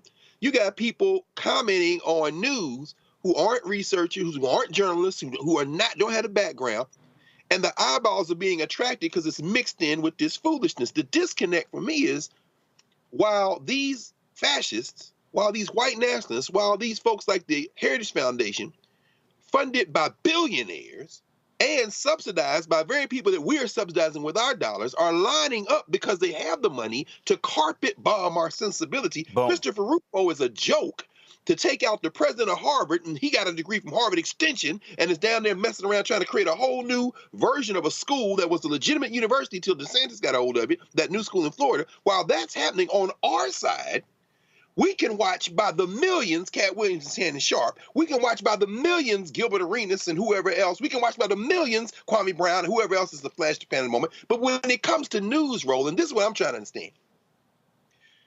Where is the disconnect when it comes to us bringing our eyeballs not only home, but home to a specific type of content, when a Byron Allen has poured millions into a channel that nobody watches? When BET eliminated any even gesture toward news, where's the disconnect with our eyeballs for the things that will help us when you have been with this network and this specific show, traveling in terms of dealing with voting rights, traveling in terms of activism and organizing, traveling in terms of the injustices our people face, and how we are solving the problems of combating them? Where's the appetite for bringing our eyeballs to that specific vein of content? That's what I'm losing. It is because we, again, have black people who are in the black space who want to operate in silos. And I'm gonna go to Reese in a second. I'm gonna say this. I was on a phone call and I told Byron when Black News Channel offered me a show, and it was a joke. I mean, y'all, like, it was so laughable. I literally said, I'm gonna do y'all the favor and not even respond. That's how bad it was, okay, y'all? So Byron asked me what it would cost, and I told him. Now here's the deal. I ain't got a problem saying it because it's true. When Byron bought Black News Channel assets, Byron could have licensed this show. Yes. Chose not to. Now here's the deal. I got no problem launching your own shows, but who's watching them? Listen, TV One celebrates its 20th anniversary on MLK Day on Monday. I was the face of the network. Yes, sir. I traveled this nation getting local cable people to carry TV1. I know I got an audience and I can bring eyeballs. So you want to launch something and nobody watch, or do you want to actually work with an existing partner? Don't think for a second when Tyler was talking about buying BET. Do not think for a second when Tyler was trying to buy BET that me and Tyler did not have a conversation. Why am I saying all of this? I'm saying all of this is because we as black people need to understand that the storm that is headed our way is a Cat 5. Reese, I don't think people understand. I'm gonna say this again. We are sitting here watching all kind of other stuff, and we ain't watching this news channel, and there's a Cat 5 that's brewing in the ocean that's gonna make landfall. And see, if you over here laughing and giggling and not watching that news channel, you can't prepare for the Cat 5. No. And then when the Cat 5 hits, you like, oh my God, what happened? Because your ass wasn't watching the news channel trying to tell you the Cat 5 is coming. You got Elon Musk right now, who is apartheid Elon Musk. Yes, sir. Who is using Twitter to drive racist messaging, who now is championing the notion that DEI is and black pilots having low IQs is the reason the door came off the American Airlines door. Now I need y'all to pay attention. That thing circulated on Twitter. Laura Ingraham had a panel discussion on Fox News. Matt Walsh, Daily Wire, is talking about it, same thing. So now they're saying, DEI is now the reason. You got Matt Walsh predicting that there are going to be airplane fatalities because of DEI. Frank Luntz posted, hadn't been a fatality in an airplane crash in America since 2009. Yo, they literally are attacking every institution. That's right. And don't think for a second they're not coming after HBCUs. Just because the affirmative action rule against affirmative action affected PWIs, oh no, don't understand. And again, Reese, that's a Cat 5 brewing that's gonna make landfall. And we over here going, man, damn that shit, I ain't voting. I don't see enough of Kamala. She ain't really black. Damn Joe, cause he too old. Or forget this whole stuff. It's a Cat 5. Project 2025 is a Cat 7. This thing is coming. And and that scene from Scandal, Joe Morton and Kerry Washington, you running your ass around in the field of daisies and run like the field of daisies and bombs are going on all around you. The media apparatus is how they are driving the messaging, Reese. Right, absolutely. And I do have to say, there are black people that have multifaceted interests, and you could watch Roland on at 6 to 8 and go watch the Cat Williams interview. They're not mutually exclusive. However, I want to address Dr. Carr's point about the disconnect, and I want to say that the disconnect is very much manufactured. We don't have a democratic media or even social media apparatus. Everything is algorithm to the point to where these algorithms and formulas, which by the way have bias already built in them, have figured out, or they've convinced themselves, which then drives what you see, what people want to see.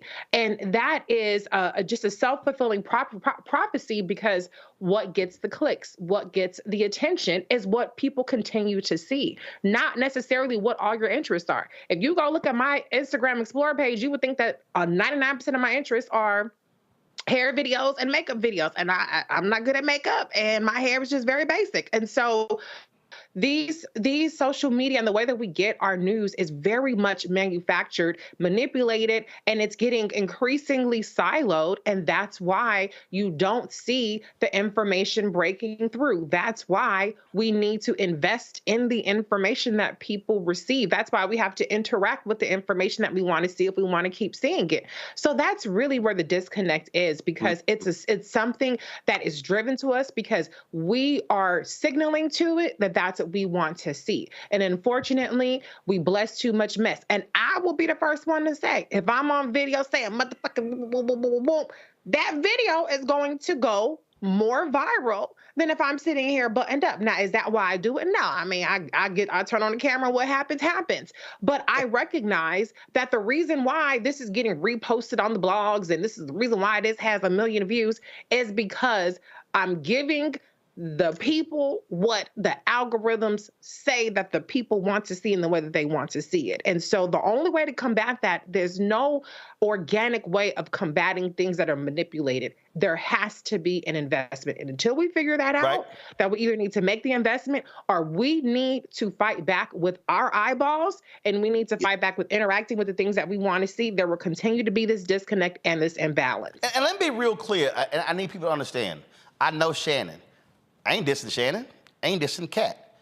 No. But what I'm trying to get our people to understand is I know how the advertising mind works. I've been looking for this interview, and I'm going to find it. When OWN launched,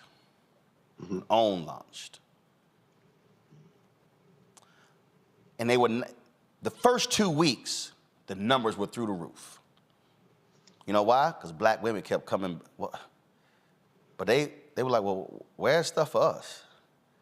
After the first 2 weeks, OWN's numbers cratered. Because they were seeing the Judds, they were seeing Jenny McCarthy. They were like, where? They were like, where are the black people? I'm just trying to tell y'all, and I'm telling you, Eric Logan, who was the president of OWN, told.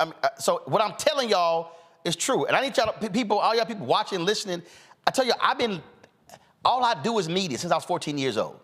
This is what my dedication, this is my ministry. Yes, sir. I watched it. They spent $381 million their first year. They were losing money like crazy. Oprah talked about being depressed. There was one show that did 466,000 views. About 70% of those people were black. It's called Sweetie Pie. Wow. Everybody keeps saying, oh man, wow. Tyler saved OWN.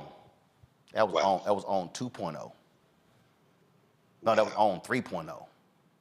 OWN 2.0, it was Sweetie Pie. Sweetie Pie. They were shocked with the black numbers. So you know what happened? Well, let's try one more show. Beverly Johnson. That's when Oprah patched up her relationship with Iyanla, brought Iyanla back. LaToya Jackson had a show. Flex and Sharnice had a show. Dion had a show. That was a show that I actually liked. It was the 3 white women. They were sisters. They were these older white women. They were hilarious.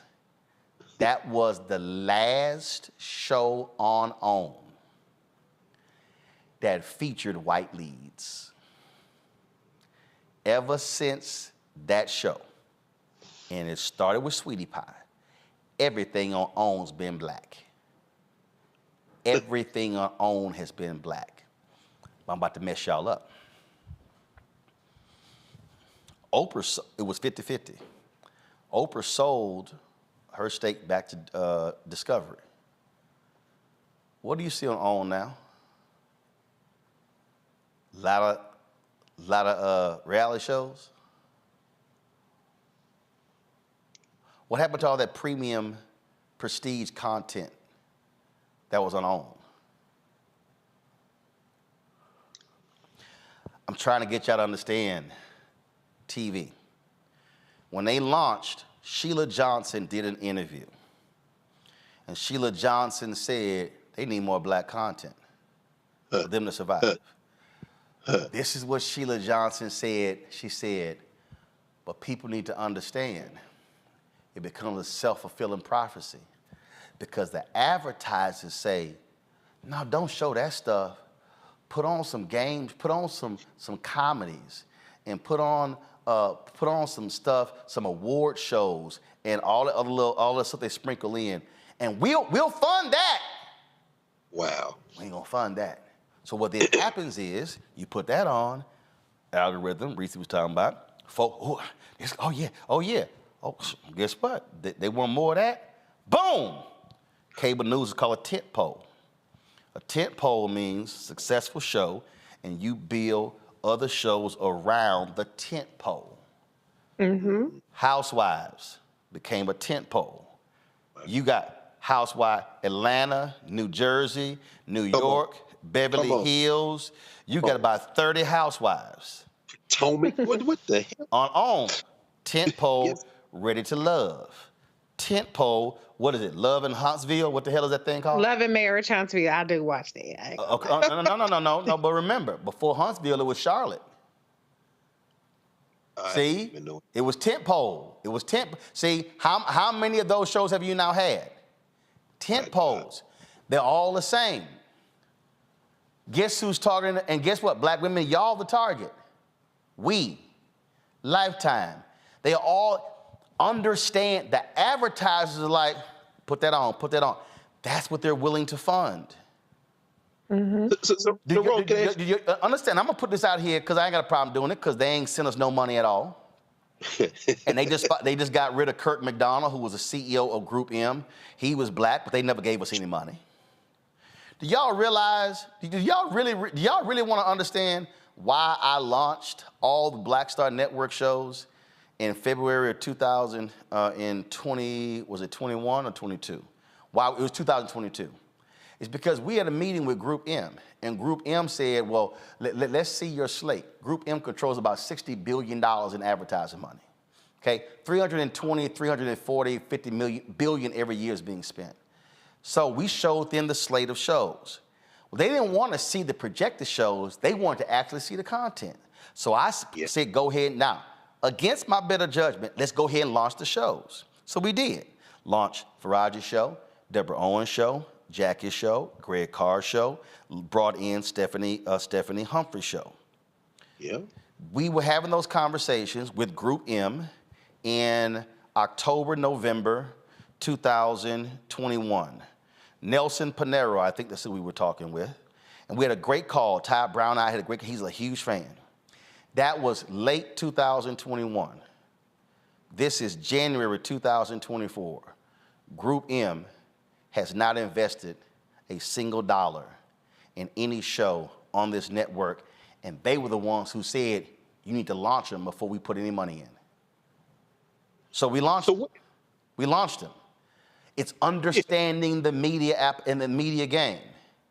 So I sit here and go, okay, Group. Then it's like, well, hold up. Well, what are y'all doing? Hold up, what do you mean?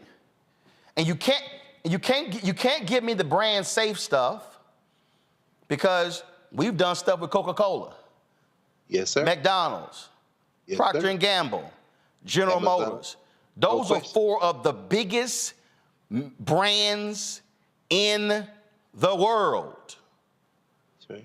Because you've got individuals with these ad agencies and inside of these companies. And let me be real clear. We've talked to OMD, Mediacom, we've talked to Horizon, all of these different people. And it's to say, brand safe. But guess what ads we see on Tubi? We've done a content analysis. They've had some raunchy stuff air on Tubi. Oh, sure. Oh, sure. And guess what? Sure. You see many of those ads running in between those shows. So I need the audience to now understand when we are talking about this ad agency that represents these brands refuse to spend money with us, our response has to be, like Dr. King said on April 3rd, 1968, we're not going to spend money with them. But as long as black people are so, oh my God, we've been entertained. As long as we keep watching, They're going to keep feeding us. And as long as we keep clicking that button and the algorithm's like, oh, they want more of that, they're going to keep feeding it. And then people then go, well, man, I don't understand why we can't build no black wealth. You cannot build black wealth if you haven't built something that can attract the dollars that then allow you to grow it in scale to be able to get bigger. The offices that we are in was an architecture company, y'all. They moved out of the office here and here. Yes, sir. If we were listen to me clearly, y'all. If we were getting our fair share of dollars right now, Black Star Network should be doing bare minimum $10 million in revenue a year. Yes, sir. If we were doing $10 million revenue a year, I would have that office and that office. You would have at least 30 to 40 people working for us. More shows, more content, doing the things that we actually say. Yes, sir. Y'all, that's what's going on here. And what I'm trying to get our people to understand is if you're not getting support, and trust me, we ain't got no billionaires, millionaires cutting us checks. And they know we exist. Of course. They know we're here. Of course. Then people then go, well, I don't understand now why we can't get more stuff. Y'all, this is the system, how it's operating. I showed y'all the story when BET, see if y'all can find it, New York Times story when BET got sold. I think it was 22 years ago. That was an analyst in the article who said black-owned media was getting 1% of the advertising dollars. 20 plus years later, it's still 1% or even less. So the reason I'm showing y'all the Tubis of the world, the reason I'm showing you that is because when we move our eyeballs to Tubi, we're making Fox more money. The same Fox that's killing us on Fox News. So as black people are making Fox richer with Tubi, we're funding our own demise because they are just sitting here float with Fox News. And that's why they can absorb a $787 million hit from Dominion, because they like, it's all good. We're going to make that money back off them black folks watching Tubi. Greg and Reese. No, Roland, again, I'm thinking about this. I mean, I saw that, I guess, whatever, and you could walk us through the configuration between iHeartMedia and Breakfast Club, whatever. I saw Tiffany Cross, Angela Ryan, Andrew Gillum just launched a podcast or something, and they showed it on Tamron Hall. Now they launched their podcast, and I think about the quality again. The question of quality here, real news, hard news, and really bringing people, putting people into the platform space who need to be heard. Everyone, all the stuff going on around the country, and I think about this in terms of quality. And again, this isn't any shade at Lenard McKelvey, but he's not a journalist. You sit him in the seat at Comedy Central, and then Roy Wood Jr. is there, who's a comedian, but who's clearly a cut above beyond any of them. I'm saying all this as a backdrop to this question I have for you, I guess, which is, is some of this, and I appreciate the fact you and Reese walking us through this algorithm and how it works as well, but are some of these decisions on whether or not to invest advertising dollars based on something other than revenue projections and oh no, it's very, let me be very, very clear. It's a lot of it's whiteness. So let me explain. So okay. And I get it. Charlamagne has a podcasting network partnership. He owns it 50% with iHeart 50%, and that's called utilizing their scale. That's no different than what when Jay-Z talked about when he launched his champagne brand. He said, I could have launched it myself, but I partnered with one of the largest, they have the expertise champagne companies. Now, what you're doing is you're leveraging scale. You're leveraging, so by launching the podcast network, Charlamagne's whole deal is, I'm gonna leverage iHeart Radio scale. They own all these radio stations. They own these other podcasts. They have all of these salespeople. They already have the relationships with advertisers. And so therefore, it's a scale issue. So I get it, totally understand it. that's business. That makes sense. The reason I'm talking about scale on the black side, the reason I went to black-owned media companies when we launched this, because I said, okay, y'all already have scale.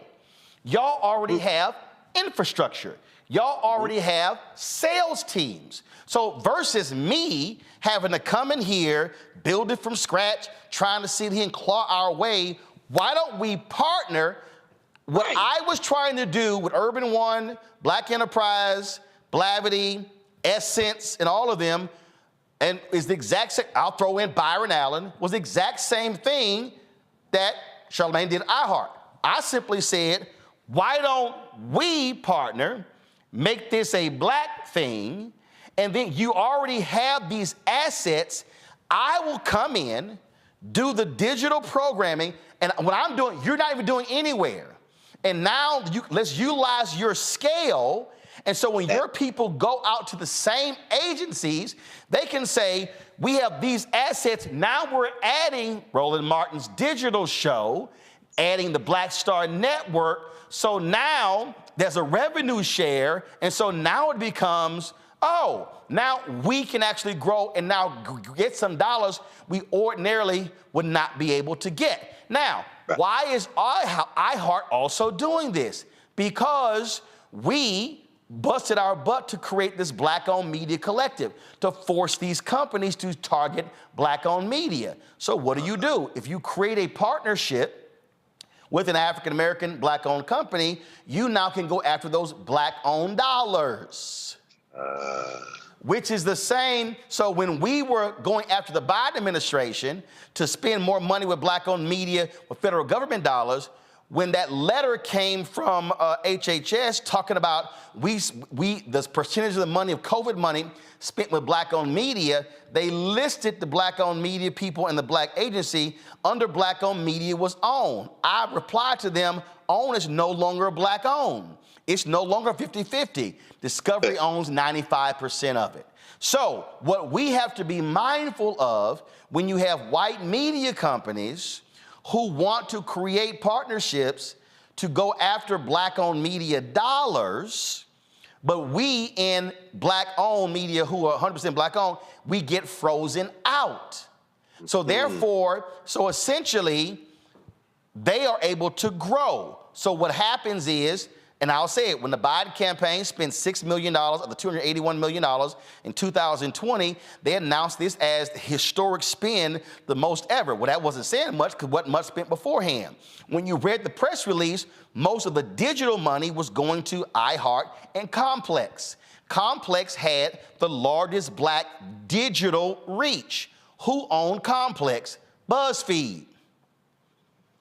So that's why when people use the phrase black media, I go, no, there's black media, there's black targeted media, and black owned media. Yes. So we get caught up in the black targeted media. So black targeted gets 95% of the money. Black owned media gets screwed up. What I do, so when I'm arguing for black owned media, I'm not saying screw Charlamagne's podcast. No, he owns 50% of it. Fund them and us. Fund them and us and Essence and Blavity. And see, that's how I operate. It's almost $400 billion. Because here's the deal. Here's why I'm saying fund all of us. Disney can't eat all of it. So guess what they do? Disney, here's y'all cut. Comcast, here's y'all cut. Hearst, here's y'all cut. Scripps, Discovery, Warner, they all share in it. The upfronts are coming up right now in May. They're going to free, that's where 80% of the money is spent. Guess who doesn't even get to go to the upfronts? Us. Our money comes in a scatter market. I'm just going to get, for everybody listening, let me explain to y'all how the game works. 80% of the money gets spent in the upfronts. About 19% of the money gets spent in September in the second window. Then they have what's called the scatter market.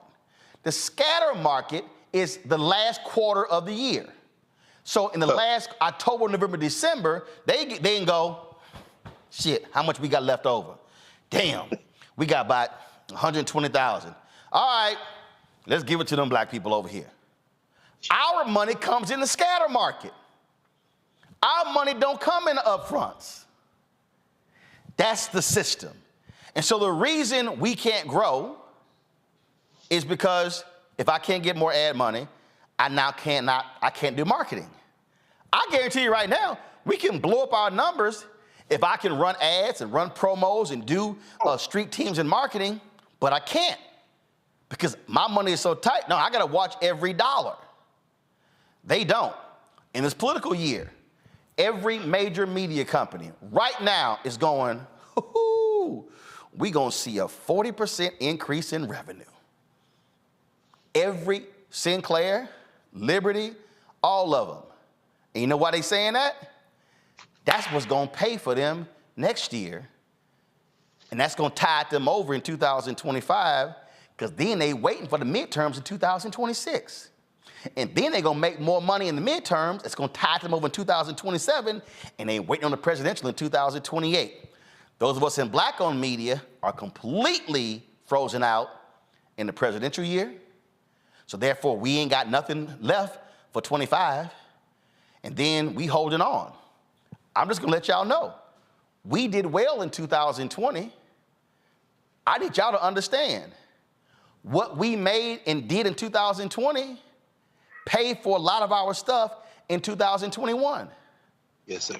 I'm just trying to, so we are not, so black people, we are on, come on, this end.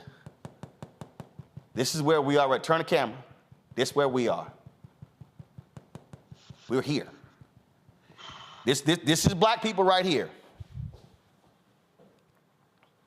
This black people. We got the remote. We are not in the offices. This is us right here. We are the eyeballs. We're not the ones who are deciding what you actually see. So why is Taraji Henson complaining about her salary? Because we ain't the ones who are funding the movies. Yes, sir. What did Tyler Perry say? Tyler Perry said he paid Cicely Tyson $1 million for 1 day of work because when she did Sounder, she got $8,000. Was it $8,000 or $3,000? She got like $8,000. Yes, sir. Cicely Tyson, in her last 10 to 15 years of life, Tyler Perry paid her what she had never gotten in her career. Tyler Perry said he's paid other female actresses a lot more money for 1 day or 2 days work because what they never got paid. Taraji said that her scale was set when Tyler paid her what she was actually worth. Ain't that interesting that it was somebody black who was the decision maker who paid Taraji her worth? Y'all, we gotta understand the economics of this. And everything y'all have heard us discuss in the last hour and 15 minutes, that literally is Dr. King's sermon on April 3rd, 1968. Yeah. He literally was talking about the money. Yeah. And he literally named the companies that black people should not spend with. He literally said to black people, invest and put your money in black banks and black insurance companies. He literally said in his sermon that black people are individually poor, but collectively we represent one of the largest economies in the world. What I'm trying to say to black people and to conscious non-black people who are watching, Reese said we are driving the algorithm. So if we can drive 43 million views of Kat and Shannon talking, and I'm not hating. Come on.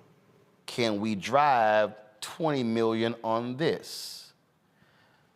alphas and AKs and deltas and kappas and iotas and sigmas and zetas. Hope I mentioned everybody.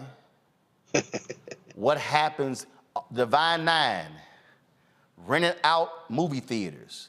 Listen to me, y'all. The Divine Nine rented out movie theaters to help The Color Purple earn almost $25 million on Christmas Day. Mm-hmm. That money is going to Warner Brothers, which is Discovery. Yes, sir. Can the Divine Nine decide as a collective that they are going to pick 4 books to put on the New York Times bestseller list every single month? Same scale, same institutions. Can you imagine Divine Nine and the Lynx and the Prince Hall Masons and the Eastern Star say we're gonna take our collective members and we're going to say, these are the 4 books that we're buying in January. These are the 4 books that we're buying in February. These are the 4 books that we're buying in March. Folks, it's the money. But we have to be willing to use our collective power. And this is all Dr. King was trying to tell us before he was assassinated in 1968. Final comments, Rishi, then Greg. The reality is that Black people are always a sure bet when you want a return on our investment. And so we just have to stop being a bargain. And we have to continue to drive the culture, drive what's validated, but we have to be the validators validating ourselves. Roland mentioned the New York Times bestseller. We shouldn't wait until something is a New York Times bestseller to then say we're going to buy it. Oh, now it's a New York Times bestseller. We can drive the conversation. We can drive things forward as we have always been doing to our benefit. And that's what we need to start doing. We have to harness that collective power because individually we don't have the power to change it on our own. But we, recognizing our collective power, can make the difference to our benefit. It's not charity. It's a return on investments for ourselves in a way that we all benefit and we're better off for it. And to that point there, and y'all, I've told y'all this, that control room was built by a Black engineering company. These lights were installed by a Black lighting company. That green screen was purchased from a Black drape company. That news desk was built by a Black set design company. So when you invest in Black-owned media, we're investing in Black companies. Those people have employees and families. That's how it works. So when we talk about why you have to buy Black or support Black-owned media, then, because guess what? When the money is going to Discovery and Comcast and Viacom and Disney, that's going to the shareholders. That's right. And we already know only the top 10% folk in this country, the top 10% of the country owns 93% of stocks. Yes, sir. So again, I'm not saying, oh, don't support The Color Purple. Don't support Black Panther. I'm saying support Black movies. But what I'm also saying, while we are saying support Black movies, we also have got to be saying, where the Black executives on these movie sets? Where's the Black catering companies?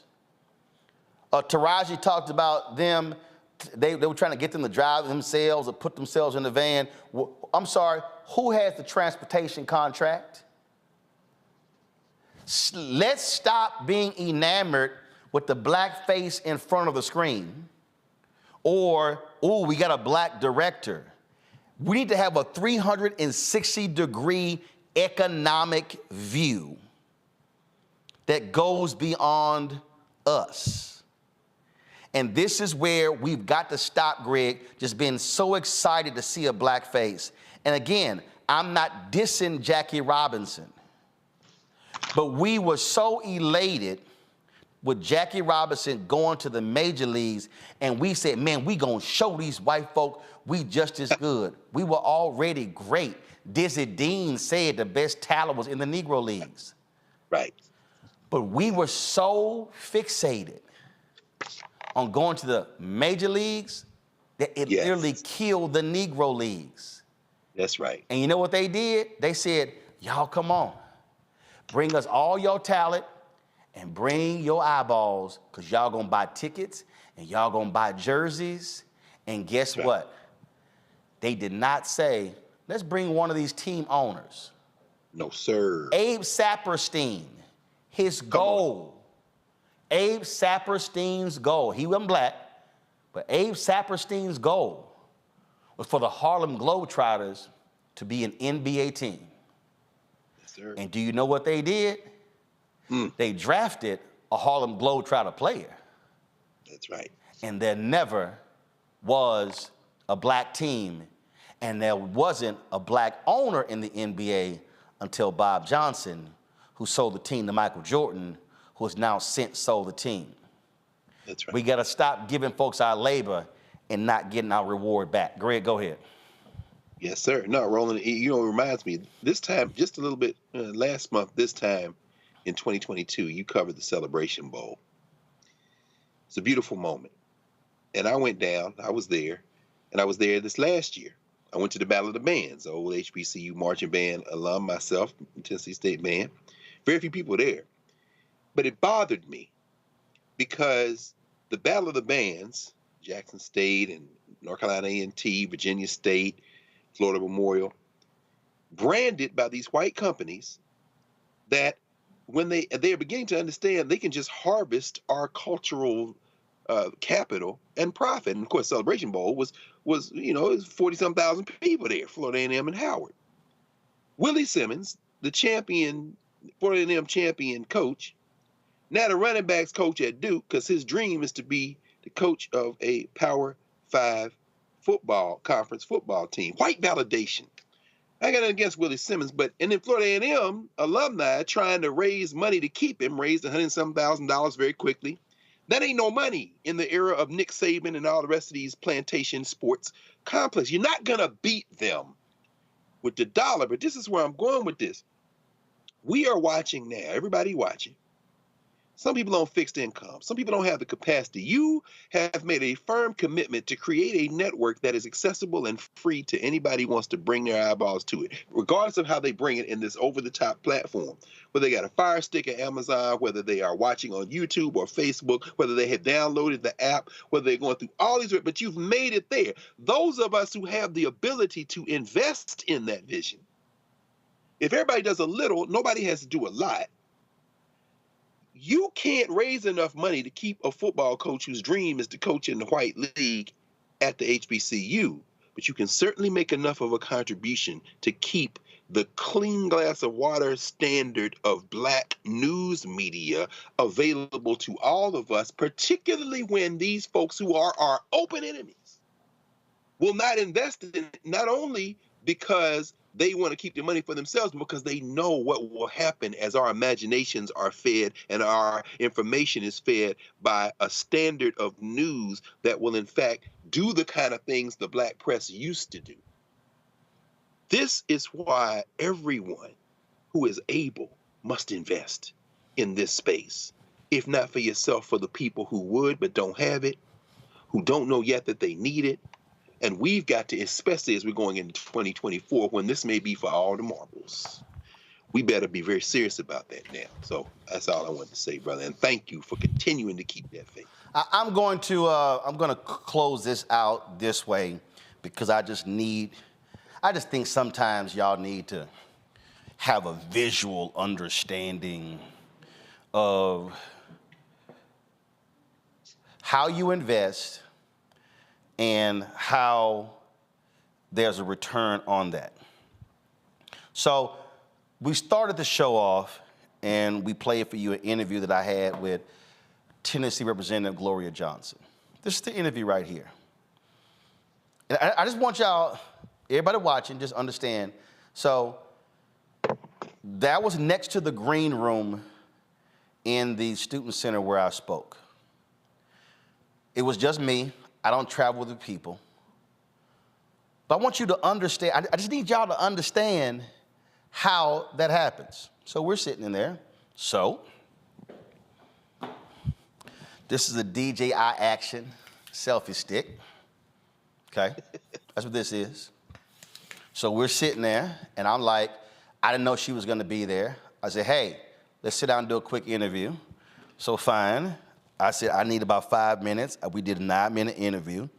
So all I simply did was sit there and take this $49.99 selfie stick, this here, with this $399 DJI Action camera, and then put this here on here, and then take this $329 DJI Action wireless wireless microphone, connected to this particular camera that was already good lighting in there, and sat there and did the interview.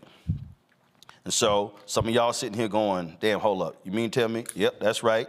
I sat there, set it up myself, put this whole thing together, and then did that. Another interview I did was with Reverend Middlebrook, who is one of the co-founders of the event. He was there in Memphis with Dr. King on April 4th, 1968. I'm gonna share that interview with you, with y'all later. Plug that up, put these 2 microphones on me and Gloria. That's how we did the interview. This whole setup right here, y'all, you helped pay for, is $800. It would have cost me $800 to hire a camera person to come out and do all that work, but I pulled this out of my backpack. Why am I saying all of this here? We don't have CNN money. We can't afford to say, oh, we're gonna have a camera op and a producer travel with you and go around doing interviews. This is how we make this happen. This is how we make it happen. We get it done. This is a DJI Action 4 camera. I asked them, are y'all live streaming my speech? They said yes. Keenan is sitting here, the stream wasn't up. Keenan said, man, I don't see the feed. Not a problem. Sat this bad boy here on the podium, recorded my speech. When I get home, I'm gonna upload it to Keenan. We're gonna live stream the speech later. Yes. This camera's $399.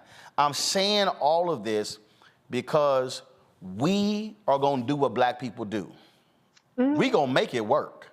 Yes, sir. We gonna make it work. Yes, we gonna sir. get the content, we're gonna make it work. Yes, sir. But I need our people to understand we will never be able to achieve scale and have 20, 30, 50, 100 people, have crews in multiple states, have us going into the election season. We should have folks who are our go-to people in North Carolina, in Florida, in Wisconsin, in Philadelphia, in Michigan. We don't have that. Yes. Nobody else has it. I played you the Hakeem Jeffries comment.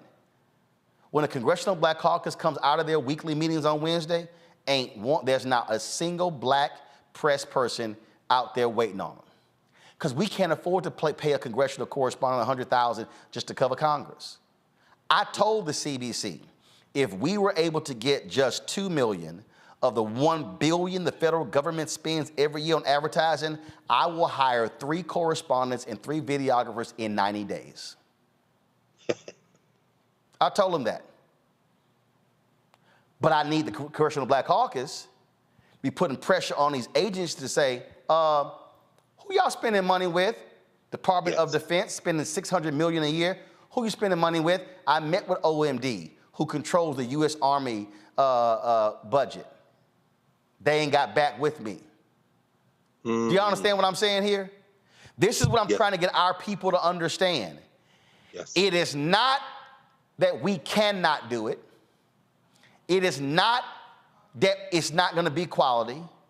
Because y'all see this show. I was in Jamaica and I pulled up the show. I was like, and I never get to be on that. I said, damn, the show looked good. And there were some things I didn't like what I saw. Change this. Okay, I want y'all to tweak this here. But the bottom line is, I'll put this up against the other networks. Oh, no question. But we are never going to be able to cover more of what we need to cover as long as we are scrambling for dollars every single month. Yes. And so this year, let me be clear, I'm putting pressure on the political people. I'm gonna tell y'all right now, I've made it perfectly clear to a lot of these groups out here, environmental group, pro-choice groups, progressive groups, campaigns, the number is 10 million. $10 million in advertising on this platform between now and November. That's my number. Because you know who else has a number? Sinclair. Come on. NBC, ABC, CBS, Fox, they all have numbers. I made it clear, my number is 10 million for advertising. The 10 million for advertising is going to allow me to go on the road and do 4 to 6 town hall broadcasts every single month. It's going to allow me to go spend a week hitting 5 cities in North Carolina, taking the show on the road. Do y'all understand when Fox News has a town hall, how that gets paid for? The town halls that you see on CNN and Fox News cost between $500,000 to $750,000. One town hall. But you can spend $750,000 on a town hall when you getting $1.2 billion. Yes, sir. This is what I want us to understand. So when a lot of y'all sit here and say, oh man, you sitting here trying to beg them for advertising, Fox, CBS, NBC, ABC, New York Times, Washington Post, Wall Street Journal, USA Today, Sinclair, Liberty, all of these media groups, all of these media companies right now are calculating how much money they're gonna get. So those of us in black-owned media shouldn't be doing the exact same thing? Every black person who whines and complains when I talk about this stuff, how in the hell do you think they are able to do what they do? And guess what? When we get our fair share, then we can say, yeah, we're gonna do a $50 million movie, and yeah, Taraji, here's your $1 million. Yes, so-and-so, here's your $2 million. Every time you hear a story of a black movie, a black network, a black production having to do stuff and try to pull and put, it's because the money was not there. Y'all, it's there. They just don't want to spend it with us. Until we put that pressure on them to say, oh, that's going to be return on investment. I'm going to say it right now. General Motors, y'all didn't spend no money with us last year. I'm expecting an allocation in 2024. Toyota, it's a bunch of black people buy Toyotas. Where are y'all at? Ford, where are you at? Chrysler, where are you? Wagoneer, where are you? Hyundai, you got a black CEO. A lot of black folks buy Hyundais. Are you spending your fair share with black-owned media? That's just in the automotive sector. Pharmaceuticals. Oh, we know y'all love depending on black people. Pfizer, Johnson & Johnson, all these pharmaceuticals, where is the money? Black folks, when we get our fair share there, you're gonna see more shows, food shows. You're gonna see more specials. You're gonna see more show hosts. You're gonna see, guess what? A morning news show. You're gonna see weekend programming. The exact same way CNN and Fox and all were built, we can do the exact same thing. But as Dr. King said, we have to operate in the collective in order to make it happen. Reese and Greg, I appreciate y'all being on today's show. Thank you so very much. Folks, I hope you have a much better understanding of the media landscape.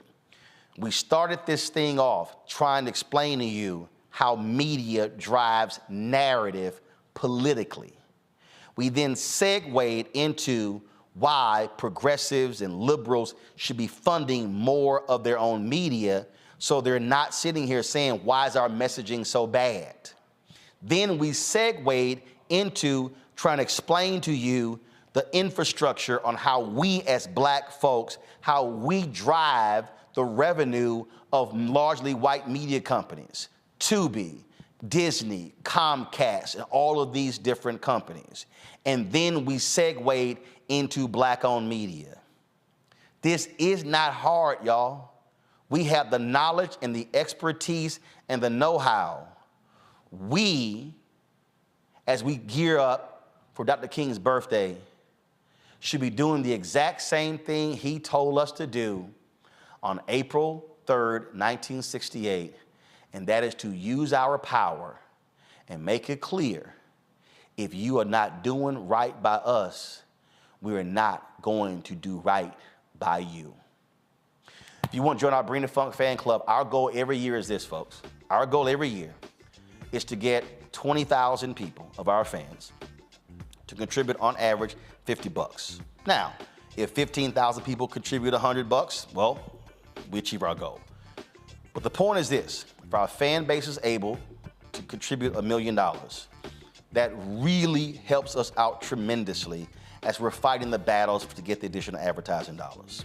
And so you can see your check and money order to P.O. Box 57196, Washington, D.C., 20037-0196. Cash App, $RM Unfiltered. PayPal, Martin Unfiltered. Venmo is RM Unfiltered. Zelle, Roland at RolandSMartin.com, Roland at RolandMartinUnfiltered.com. Folks, we do not have 100,000 downloads of our Black Star Network app. Let's hit that number. Download the Black Star Network app right now. We're on all platforms: Apple, Android, Apple TV, Android TV, Roku, Amazon Fire TV, Xbox One, Samsung Smart TV. Download on all of those platforms. You can watch our channel also on Plex TV. We're on Amazon News. Just go to Amazon Fire, check us out there. Amazon Freevee, and on Amazon Prime Video. Folks, that's it. I will see you guys tomorrow right here on Roland Martin Unfiltered, University of Tennessee, Knoxville. Thank you so very much. To the MLK Commission, thank you so very much. I'm going to be in Islip, New Jersey on Saturday for the MLK event. I'll be in Charlotte on Sunday. I will have a graphic for you, and then I'll be in Indianapolis at the Madam C.J. Walker Legacy Center on Monday. So I'm on the road Saturday, Sunday, Monday, back in studio on Tuesday. All right, folks, see you tomorrow. Halt!